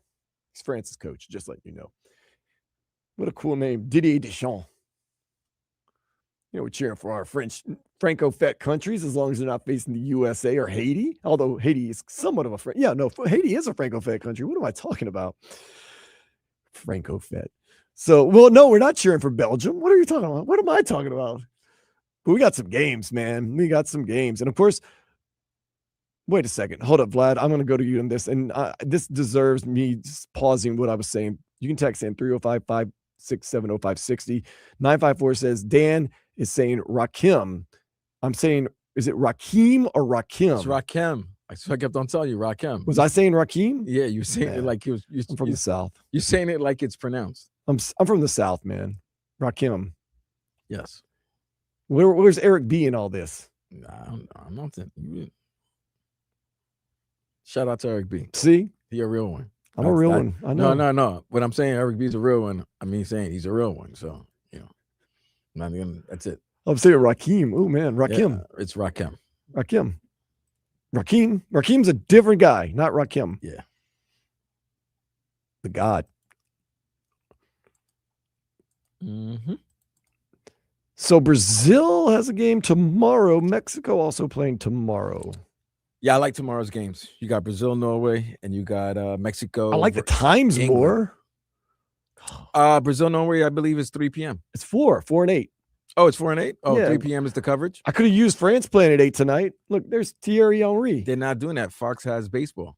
4th of July is a big Saturday on Fox. Baseball. Okay. And I think since Philadelphia, obviously, being one of the big cities in American history, the Declaration being signed there and everything, you got Ben Frank, the whole nine, John Hancock. It was the capital of this country for a while. It was the capital of this country for a while. The Marlins. We got them at 9:30 tonight. But they're also playing today, and I think they're announcing the All-Star Major League Baseball All-Star teams. So I will allow it. Hopefully, we'll get an announcement that Otto Lopez, Max Meyer. Well, they're not going to be starters. No, announcement. We already know the starters. Oh, we know the starters. They already did all the Yeah. compiling of the voting. Mm-hmm. It's odd that you can vote for players, but you can also only vote 10 times a day. I'm like, okay. I think I voted once in the All-Star thing. Voted for Albert Bell and Kenny Lofton to make the team. One time. They're doing on 7:30 tonight. They're doing a 30-minute broadcast to announce the pitching staffs and reserve rosters for the July 14th Midsummer Classic. So let's say this. Who should make the team for the Marlins and who is going to make the team for the Marlins? I think should. You got Otto Lopez, Max Meyer. Yes. Who will make the roster? Otto Lopez and Max Meyer. I will say that. Yeah, I think they do. I'd like to be a little more. No, you know what? I'm going to throw in Sandy. I'm going to throw Sandy in there. That's a lot of all-stars, though. So what? But you're talking about a team that's been one of the best teams in baseball that is in the wild card hunt, and they have players that produce maybe better than some of the players that well-known players in Major League Baseball that will probably be announced on this team. If we're going by so you're saying Sandy should make, but you're not saying he is going to make. I think Sandy should and will. Oh, that's a brave step right there. I'm going to say. I mean, let's look at his. I mean, let me look at his stats right now. And Max Meyer, I hate the way he lost the other night off of of errors and unearned runs. It's like, oh man, but yeah, Max Meyer and Otto Lopez leads the league in hitting. You got to come on, guys. Oh, that's an automatic. Like, yeah, that's not even something to talk about. Sandy has 9 wins. Right, Sandy's 9-4 with an ERA of. I mean, his ERA is kind of high; it's 4.20. But whoa, yeah, it's. Well, maybe that's for a reason. Shout out to Sandy. He might have wanted that, 84 strikeouts, 32 walks. Yeah, I mean, I think Sandy should make it. I think obviously Otto, Max definitely should make it. And even though he started to struggle a little bit of late. I thought Xavier should have made it as well, but I can understand if he doesn't. Right. They're not going to load up the team on Marlins. But 2 players from the Miami Marlins should make the All-Star team. To me, that's definite. It's Otto Lopez, without a doubt, leading the league in hitting all year long. And then Max Meyer has been just lights out this year. So give them their due is what I say. We'll see what happens. But we can guarantee one guy will make the team. That's all I can guarantee right now. Argentina, we can guarantee they're on to the next round as they defeated Cape Verde or Cabo Verde 3-2 in extra time yesterday. Egypt defeated Australia on penalty kicks, and Colombia defeated Ghana 1-0. Today, you had Morocco. They downed Canada 3-0. You get France and Paraguay at 5 o'clock. Of course, the USA, they face Belgium Monday, 8 o'clock in Seattle. USA playing those West Coast games. Seattle, though, seems like a really good soccer city. I've been there. Seattle's just a great anything, man. It's pretty good on all accounts. I'm trying to think what it's not good at. It's good at a lot of things. But it's a big. I've actually been in town for a Sounders Timbers game. So they play it at the stadium. That's a big rivalry. Yeah, it's huge, man. It's close and it's regional, so it gets crazy. And people in Seattle represent. If you've ever been to a Mariners game, Mariners games are packed too, man. They're busy, whether they're good or bad, but it always helps to be good. Speaking of being good, Kyle Stowers good yesterday or last night. He hit 2 home runs. Powered the Marlins past the A's 12-5. The Fish, who are now 9th in ESPN's Major League Baseball power rankings, play the A's again tonight at 9:40. Pregame will begin at 9 o'clock. Malachi Toney, Mark Fletcher Jr., Ahmad Moten, Cooper Barkate have been named to the Athlon Sports preseason All-American list. So this team is absolutely loaded.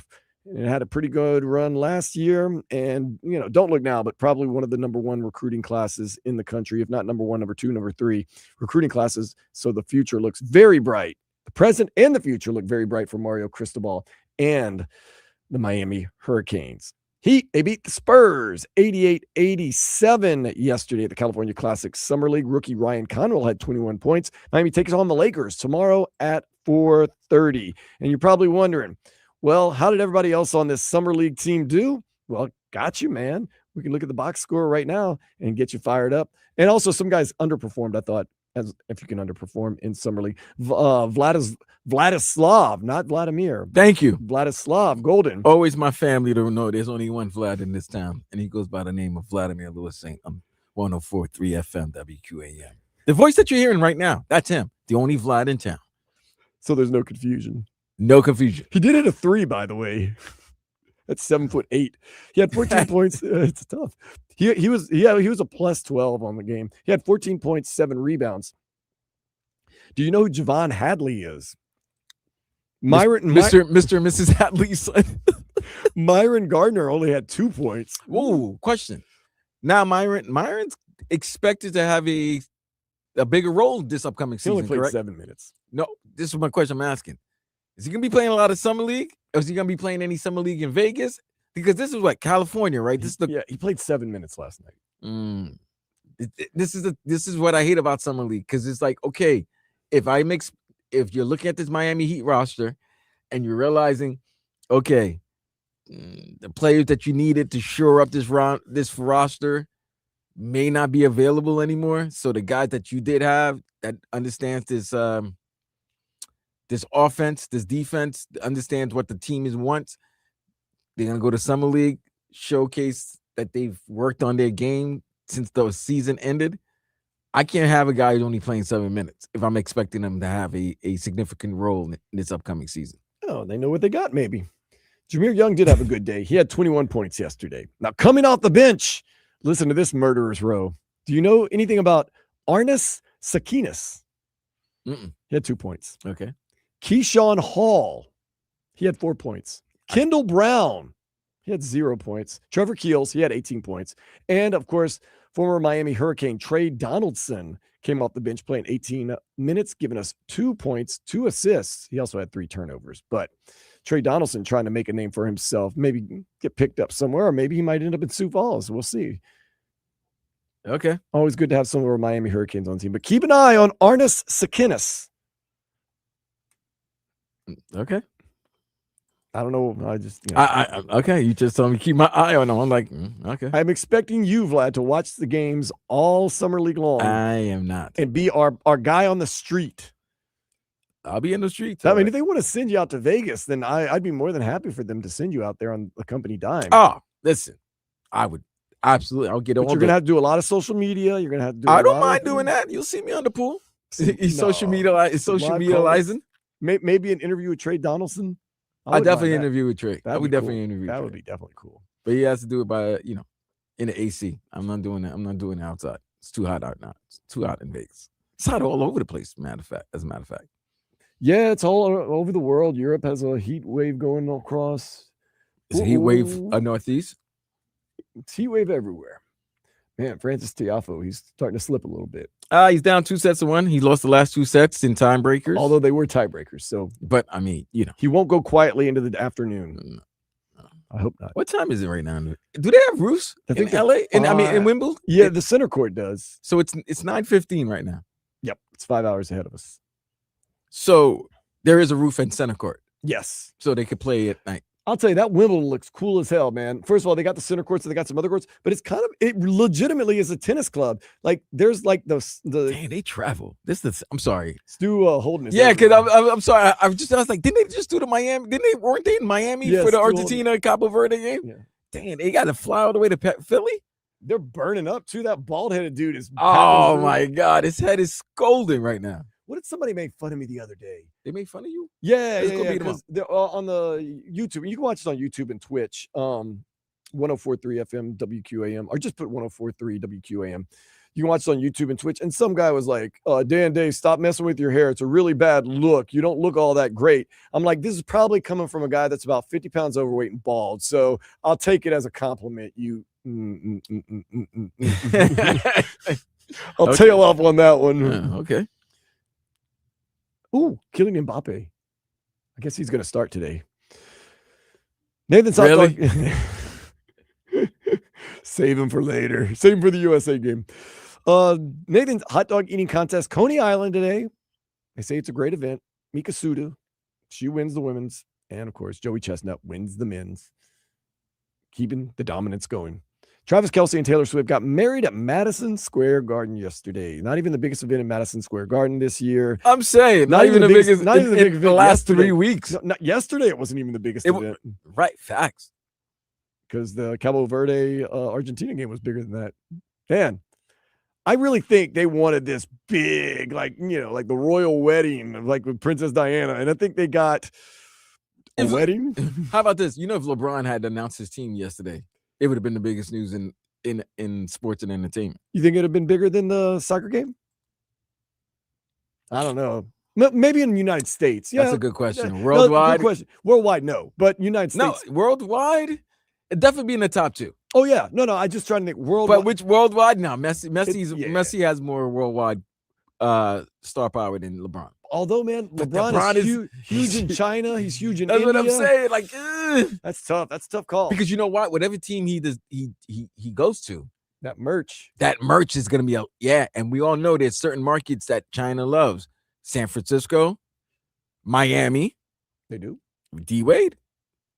Remember, D Wade signed that sneaker deal with them. Okay. When he was with the Heat. They love Cleveland with James Harden, Adidas. No. China loves, yeah.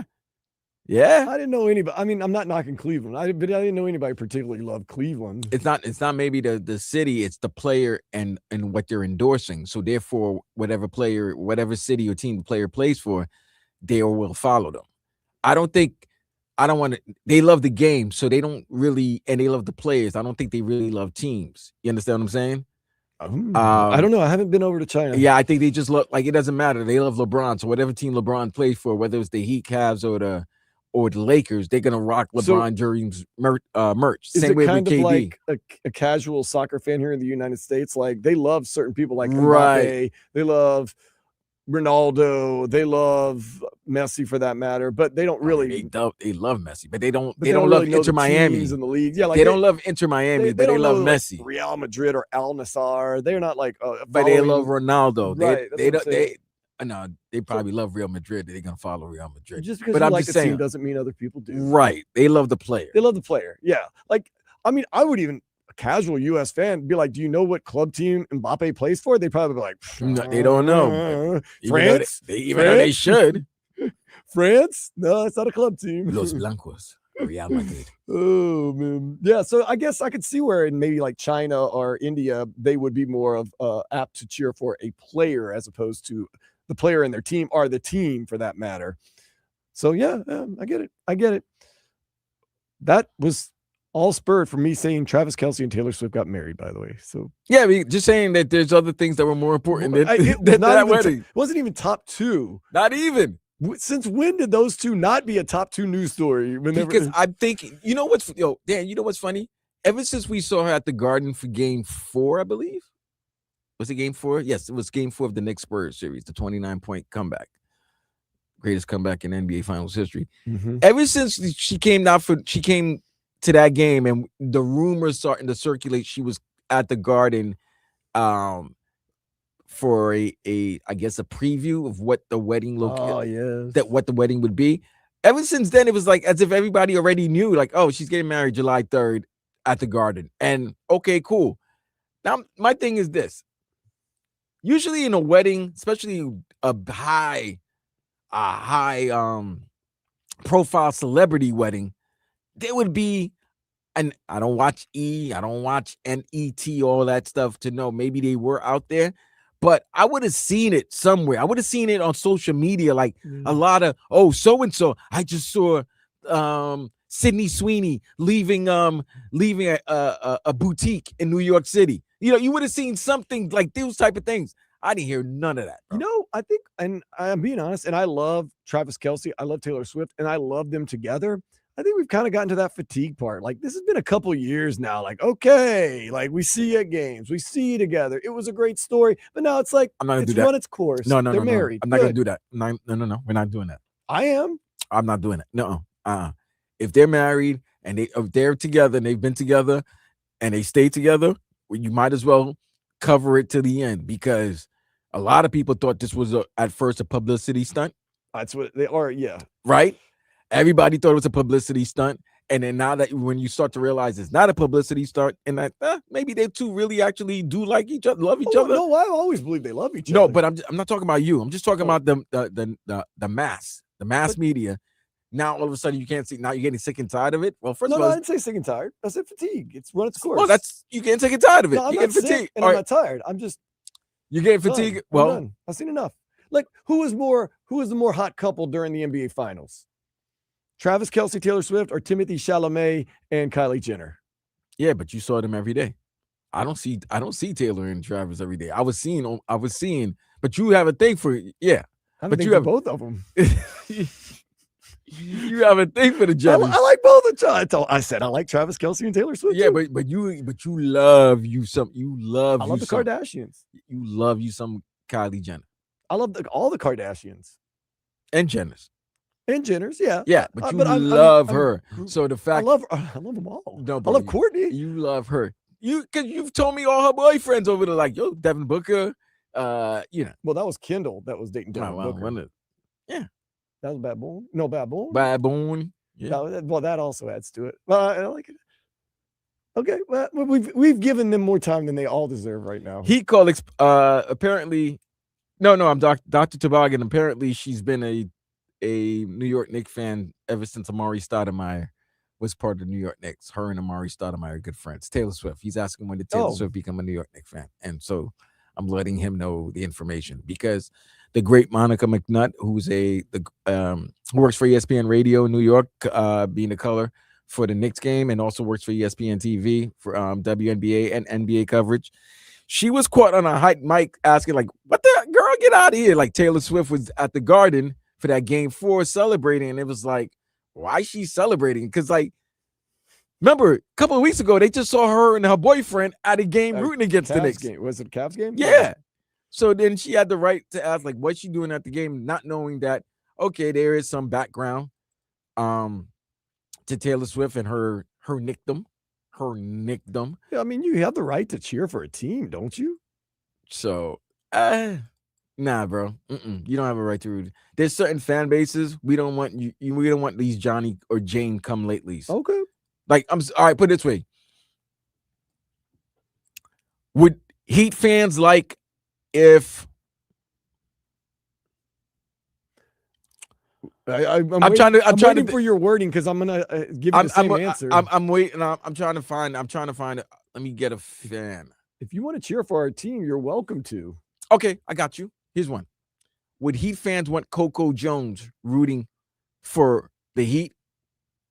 Coco Jones. Yes, Donovan Mitchell's fiance. Donovan Mitchell plays for the Cavs. She's Hillary on Bel Air. Of the new one? Yes. And you've seen her before. She's sung. I'm trying to think why I would be opposed to it. No, but what I'm saying is because they think you're fake. They don't want your fake fandom. Okay. There's certain fan base. They don't want no fake fandom. They don't want no Johnny or Jane come lately. Okay. That's all. Okay. I figure, you cheer for who you want to cheer for. I'm okay with that. No, I don't want you cheering for my Doesn't hurt squad. my feelings. I don't want you scaring. Get out of it. You bad luck. Shoo. Bad luck. Yeah. Shoo. Okay. Well, some fan bases don't want certain people being their fans. Now, I understand if it's a controversial figure. I mean, yeah, I don't want to be inviting them, but Oh, he called saying that not one paparazzi got a great picture of the I haven't seen a thing. So maybe the Garden, like he said, was a great bunker. Like you can't get in, you can't get out. Maybe that's what they wanted. Maybe they wanted, quote unquote. I can't believe I'm saying this. Maybe they didn't want no They wanted attention? a low key wedding at Madison Square Garden. I mean, dude, you can't get any secretive than Madison Square Garden. No, man. Just imagine no one will suspect anything. The middle of Manhattan on the 4th of July weekend. I don't know. Right? I mean, with that being said, let's go ahead and step into the day spa. You're going to like this one. A cardiologist claims. Heart. That's a heart thing, right? Yep. That you should eat barbecue and picnic food more often because it tells your arteries to relax. So right now, everybody's arteries is relaxed They're right taking now. a vacation on the 4th of July. On the 4th of July, Just right? like all of Picnic us. and barbecue, right? Like just like all of us. So everybody's arteries is just relaxing right now, chilling. Right now. You got to like that. The Eiffel Tower has a projection on it that says, Happy Birthday, USA 250. Well, that's cool. I think they're just trying to get some good mojo for this World Cup. Well, then they sent us, they did. They sent us the Statue of Liberty. Yeah. They rooted for us in a lot of wars. And I was watching National Actually, Treasure. they rooted for us in every war. I was watching in one of my favorites, National Treasure. Oh. They sent the White House desk. There's two of them. Oh. One is in England and one is in the White House. Oh, yeah. Yeah. I've heard about that. Yeah. Now we got to get into What About Bob? I'm not talking about that Bill Murray movie. That was pretty darn cool. This story, not as cool as What About Bob movie, but we're going to ask and we're going to try to answer What About Bob next. How do I boys, say goodbye to Bob?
What about Bob?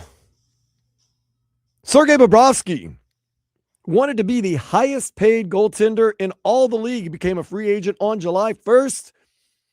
And very early on, we knew it wasn't going to be done with the Florida Panthers. So Sergei Bobrovsky goes over to what he calls the capital of hockey, the Toronto Maple Leafs. 2 years, $7 million. All right, Kuzan, let's talk. About a couple of weeks ago, we heard that Bob wanted a 7-year, right? Was it 6 or 7 year deal? Either way, either 6-7 year deal worth $42 million. The only reason the math equals out amount to if it's a 7-year deal, he's getting $6 million each year. So he gets a 3-year, $21 million. I'm sorry, I misspoke. 3-year, $21 million. Right. So I believe he wanted $7 million. So I think he wanted a 6-year, $42 million deal with the Panthers. And I told you, what did I say? If it's a 3-year deal, I'm all for it. Matter of fact, I'll give you a 3-year, $30 million contract. But if it's yes, because the rumor was he wanted something between 10 years. He wanted $10 million. But if he's gonna get the extra guaranteed years, he'll go take $6-7 million a year as long as he knows he's got added years. He'll spread it out. And I'm like, Dan, I don't know about this. If it's 3 years, great. But if he's expecting to have a contract well into his mid-40s or about to hit his mid-40s, I don't think that's possible. I don't think that's smart for a franchise. So once you saw the trades happen last week, the trade for the Jersey goalie that used to be a Panther, and then they traded for a backup goalie, Scheid from Vegas. You kind of knew that, all right, Bob's not coming back. So then when free agency opens and you see Bob signed with Toronto for 3 years, $21 million, I'm starting to think like, wait a minute here. So if that's what he wanted, or that's what you guys were offering, what happened here? Why is 72 not in front of the net for the Panthers anymore? If this was only going to be a 3-year, $21 million deal. So we're crunching the numbers. Sergei Bobrovsky will be 38 at the start of the season, and he has signed a 3-year, $21 million contract, which means basically 3 years, $7 million in each year. To complicate things, Florida Panthers have acquired Jacob Markstrom, who is a young 36 years old, on a 2-year contract worth $6 million a year. So you shed a year, and you shed $1 million off 2 of those years. So it's basically $3 million in a year for a guy who's basically the same age as Sergei Bobrovsky. You know what that leads me to believe, Vlad? What's that, Kuzan? That the Panthers know something we don't know about Sergei Bobrovsky.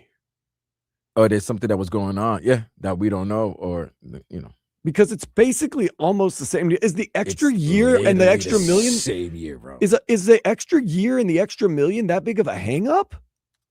Because I can understand if Jacob Markstrom is this 26-year-old, not 36 years old. Sergei 38 years old. Jacob Markstrom does 2 years. Sergei does 3 years. And I think we all as Florida Panther fans think that Sergei has at least 3 more good years in him. Yeah, that's what I'm saying. Like, I could understand this. Remember, I kept on saying, if this is a 3-year deal, then give it to him. Like, give him a 3-year, $30 million contract. He deserves it if he get $10 million a year. Now, if he's asking for 5, 6, anything over 5, I'm like, I don't know all about that now. Because I'm sorry. Don't want to be paying somebody a significant amount of money, and they're old. But I would say they're well into their 40s. All things considered, how we know Bob, what we've done, how he's a cornerstone of this team, he's a better goalkeeper than Jacob Markstrom. It just seems we know that. We're splitting hair. Like there's something we have to be missing and do not know, because it seems like you're paying basically the same amount for a little bit of a lesser goalkeeper. Was the extra year that big of a deal? Was the extra $1 million that big of a deal? Or it ended up being $3 million. But for a guy that's the cornerstone of your team, for a guy that you believe in, you trust, that everybody likes, not just fans, but players and coaches, does Bill Zito maybe feel as though Sergei has no gas left in the tank? I don't understand it. I don't get it. Now, to question Bill Zito is one thing. I understand that, but there's not a big age difference. Doesn't seem to be a lot of years difference, not a lot of pay difference. Why did we come off of Sergei Bobrovsky again? I don't know, bro. I don't know. It's very weird. I'm still trying to figure it out because it's like trying to do the math to this. It's like something doesn't seem right. It doesn't seem right. The only thing I can assume is that Bill Zito doesn't believe or feels that Sergei is done.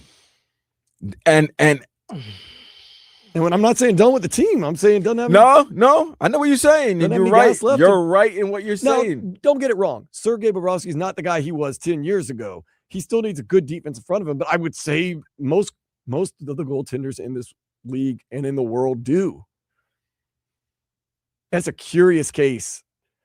I understood the whole not wanting to sign a 6-7 year deal.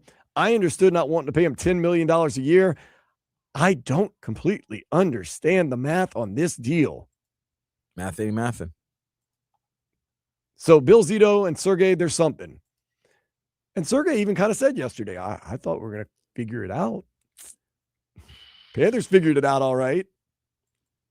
You're not going to be and that's the thing. And here's the thing, Playboy. It's like, if you saw the moves that the Panthers done, they really strengthened their roster again. Like, they really strengthened it. It's an all-star team, to be quite honest. It really is. It's the deepest, most Low-key, physical, talented the team. Florida Panthers did the move that the Philadelphia 76ers were doing during the offseason. You know, you added Brady Tkachuk. You added some key defensemen. That was the other thing, if you noticed. They was like, they got a lot of defensemen. They extended some guys like Eetu Luostarinen. And they extended. So what they saw what happened last season. They might have said, maybe it's not the goalie. Maybe it's the guys that we have in front of the goalie. Maybe we need to strengthen that so that we can bring another goalie on the cheaper. Yeah, on the cheaps. And they can do what Bob was doing. Because with Bob, you had the luxury of getting more offensive, defensive players. Because Bob was so great that if he makes a stop, it leads to a counterattack, and then boom, we're off to the post. Now, I don't know if they wanted to strengthen up. They wanted to strengthen up a position of weakness, and they think that with the guys that they have on the offensive end and the guys that they added in the defensive end, they able to make a run, and they don't need to spend a quite amount of money on their best goalie of all time. Maybe they did a cost analysis and said, if we get better here, we don't have. You think they're doing numbers? You think analytics happen in hockey?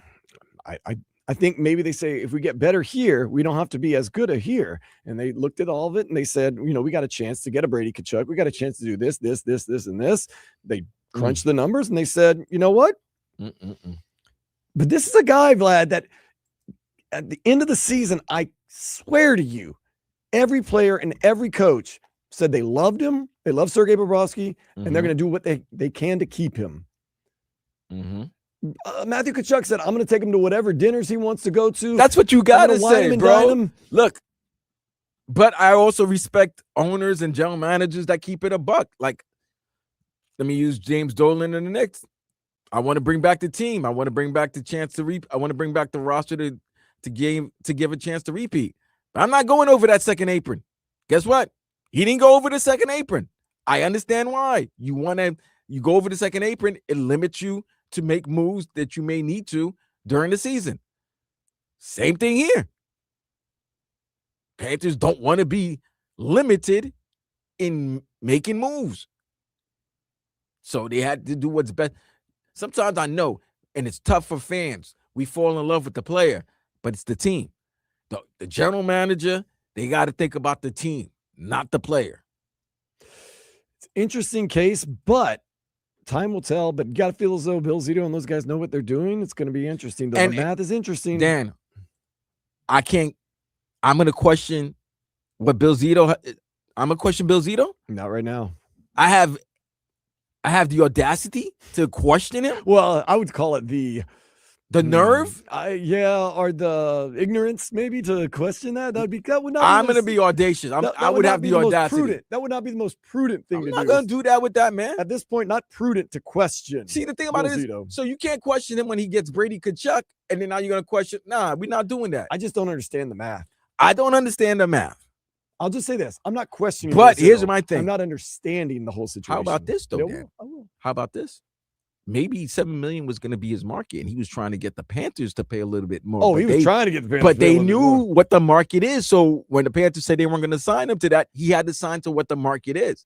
See, that's the thing about some of these business. I always thought decisions. there was a little bit more of a reach and ask from Bob. I thought so too, but he's banking on. I've given you three. I gave you 3 consecutive Stanley Cup appearances and 2 Stanley Cup back-to-back championships, and I was the only one out of all these guys that went through these wars over the last 3 to 4 years. I was the only one that actually played them almost every game that you asked of me to play. So it's almost like I saw everybody else get paid. Why am I not the one that's getting paid? And I'm the most important player. Second most. Nah, he's the important. You think Him and Barkov? Barkey. I would say Barkov, one. man. I would say when you want to be, but you don't have a goalie. You're effed. What? Imagine. You don't have a goalie. You're effed. You know what I mean? He's gonna play defense on a whole lot of Yeah, offense. you don't have a goalie. You're effed. You know what I'm saying? We just think Barkey because we didn't have you didn't have another chance to repeat your, to defend your title. So that's why when Barkey got hurt, Right. But yeah, if you don't have a goalie, you're pretty much screwed. So yeah. We'll see. You got to trust in Bill Zito and those guys now. And it'll be interesting to see. Once again, we keep receipts. I don't mean this in a bad way, but we're going to be keeping an eye on how Sergei Bobrovsky plays with the Toronto What's Maple going to Leafs. have what receipt's going to be checked the most? Is it this year, this upcoming season? Is it Caden Proctor versus Caleb Downs and Ruben Bain, or is it going to be new Panther goalie versus old Panther goalie with Sergei in Toronto? And what's his name? Markstrom? Is that his name? Markstrom. Markstrom. The only reason I say that the hockey one is because they could end up meeting each other in the playoffs and there could be some direct action, and both teams should be competing at least for a chance for the Stanley Cup, while the Dolphins not exactly. So wow, that's got a good chance you could have a Maple Leaf Panther first round series. I will say this: if you're Caden Proctor, you pray that Ruben Bain doesn't ball out this year, or Caleb Downs. And it has nothing to do with you. Bro, I appreciate you because you always say, everybody keeps on saying, oh, Ruben Bain, you're the first person that said, don't forget Caleb Downs. And I'm like, oh, snap. Had a chance to grab Dan him. is right. Like, those are 2 guys that if they ball out and Proctor doesn't, people are going to look at you because you traded out of that pick. The only problem is Proctor's in a tough position because he's not a stat stuffer. He's an offensive lineman. Right. These other guys Or can stat, stat yeah. stuff. Like Ruben Bain. Proctor can have an amazing season, but if Ruben Bain has a really good season, we're going to be like, oh, it's Ruben Bain, man. He had sacks all over the place. Those guys have more impactful plays and plays that's going to stand out more so than Proctor. Proctor's like, man, you're a good guy and all, but like, don't go crazy out there. No, I get you. So, but we're definitely going to keep an eye on Sergei Bobrovsky and Markstrom, because they could really meet up, and meet up in the playoffs. Imagine a Toronto Maple Leafs. We already know we've had some battles with the Maple Leafs in the past with the Panthers, a head-to-head. And even though they're not even on the same side of the ice ever, unless they're fighting each other, which would also be awesome. But keeping receipts. That's what I do. Longer than CVS, baby. And you can have your receipt. All right, we're going to close this thing out. Get ready for a busy night. We got France and Paraguay. We got some Wimbledon action, and of course, some Marlins playing the A's. That's next here on 104.3 FM WQAM.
It is the 4th of July. There's a couple things that just, 4th of July. Look at the Roots. I know Roots are playing I guess In that's Philadelphia. Yeah. Before the France-Paraguay game.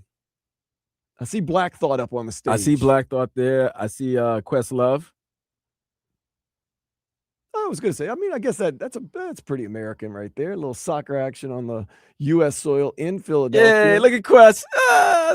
He's got the Scully on. It's 100,000 degrees outside. Let me tell you this. Scully on. That man that's talking on the mic right there, one of the greatest lyricist rappers ever. Fantastic. Ever. Black Thought.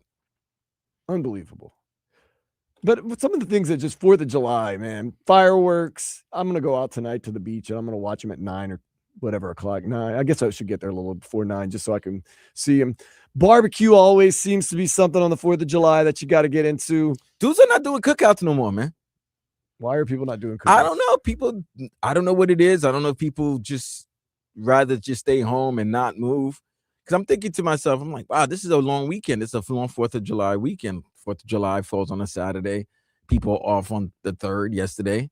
This is perfect time for barbecue, cookouts, backyards, pools, water slides. What? Didn't hear none of that. Really, most people have said that they're cooking out today. Didn't hear any of that. My question was this yesterday. And also, I didn't get not many invites. No, I see. Oh, no, actually, I think not many invites.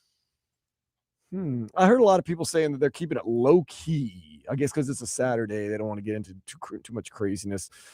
Me, when you say you keep it low key, might mean just in the backyard with their family, cooking, barbecuing, and cookout or whatever, grilling. Everybody calls it something different. It's like all that stuff. My question was this yesterday on the 4th of July. And let's say you're getting a beer, going to see our guy Manny over there at Jensen's liquor store.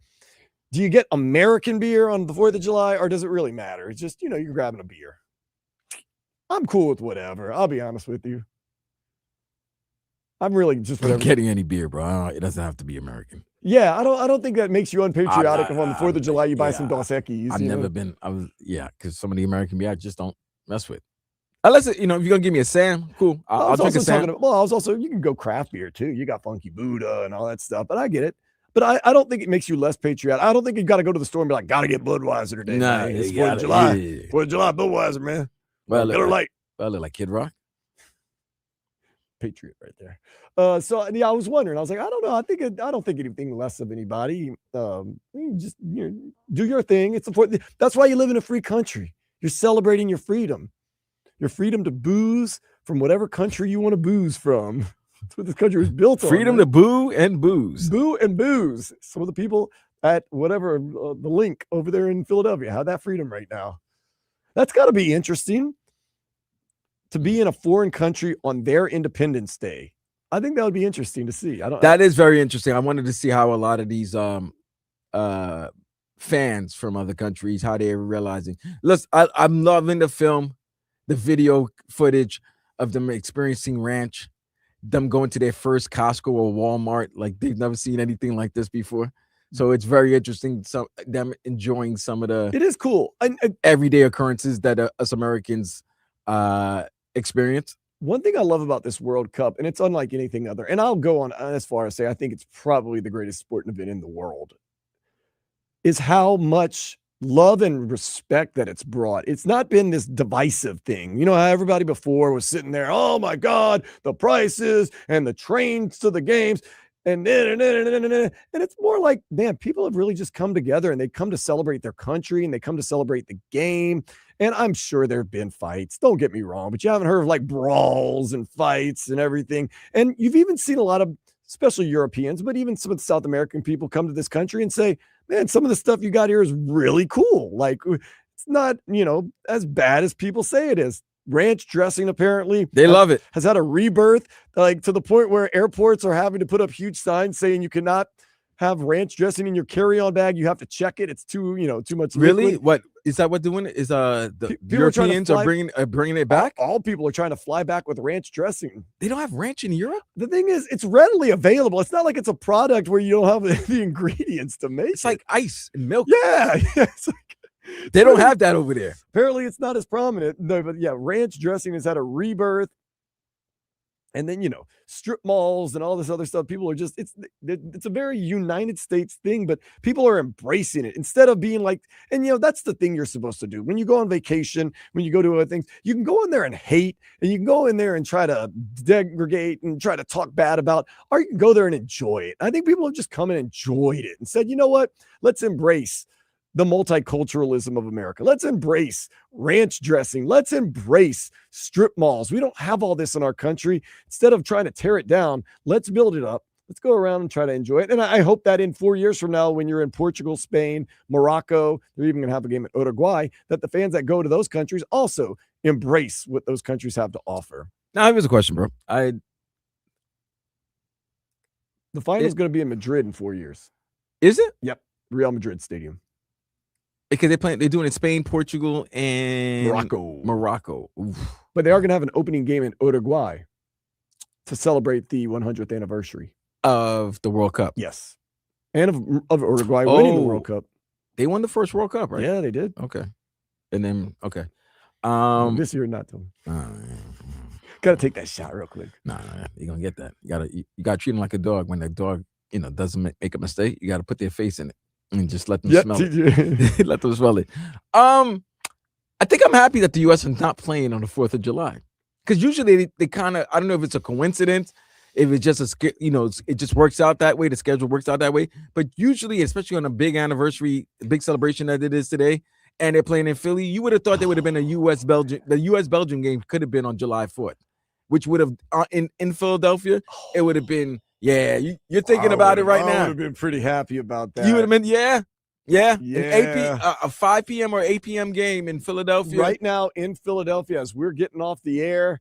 That's not the red, white, and blue you want to see. Not the French red, white, and blue. You wanted to see the United States red, white, and blue. I don't know. 4th of July, United States playing in the thought it would have been high.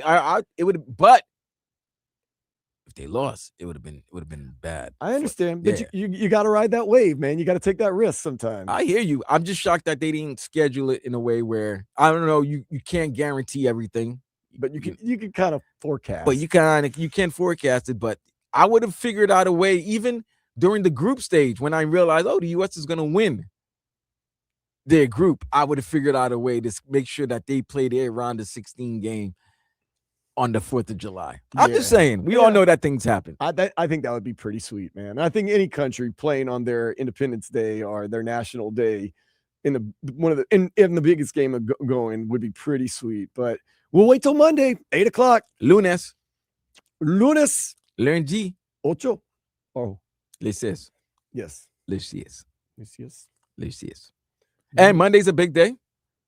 Monday trades in the NBA are official. Ooh. It's the new, I believe the new calendar year begins on Monday. So the Giannis trade will be official. Right. You're right. The Jaylen Brown trade will be official. All the signings during free agency will be official. So a big week coming up. And we're another day closer to the start of NFL training camp. Happy birthday, USA. Vlad and I'll be back for a full show tomorrow. Bon fête. Bon fête. Happy birthday. Big United party. States. Good party. Celebrate. Get drunk. Whoa. I mean, you can Do drink. Light it up. Light it up. Burn it up. Burn it. Don't burn it down. Celebrate this country. It's birthday. Celebrate life. And we'll be back to celebrate tomorrow, noon to 4. And another important thing. If you have headsets, put it on your animal, especially dog's ear. Oh yeah, worst day in the This is the worst day for animals. That and New Year's Eve. Yeah, I hate to see that, but I feel bad for dogs, man. Oh man. So if you have an animal, put some headsets on them, put them in a comfortable place so that they don't, use the bathroom in whatever area you put them in. We'll be back tomorrow, noon to 4 from my cousin Vladimir Lewisson. I am Dan Day. This has been Sports Day on 104.3 FM WQAM. Later, fools.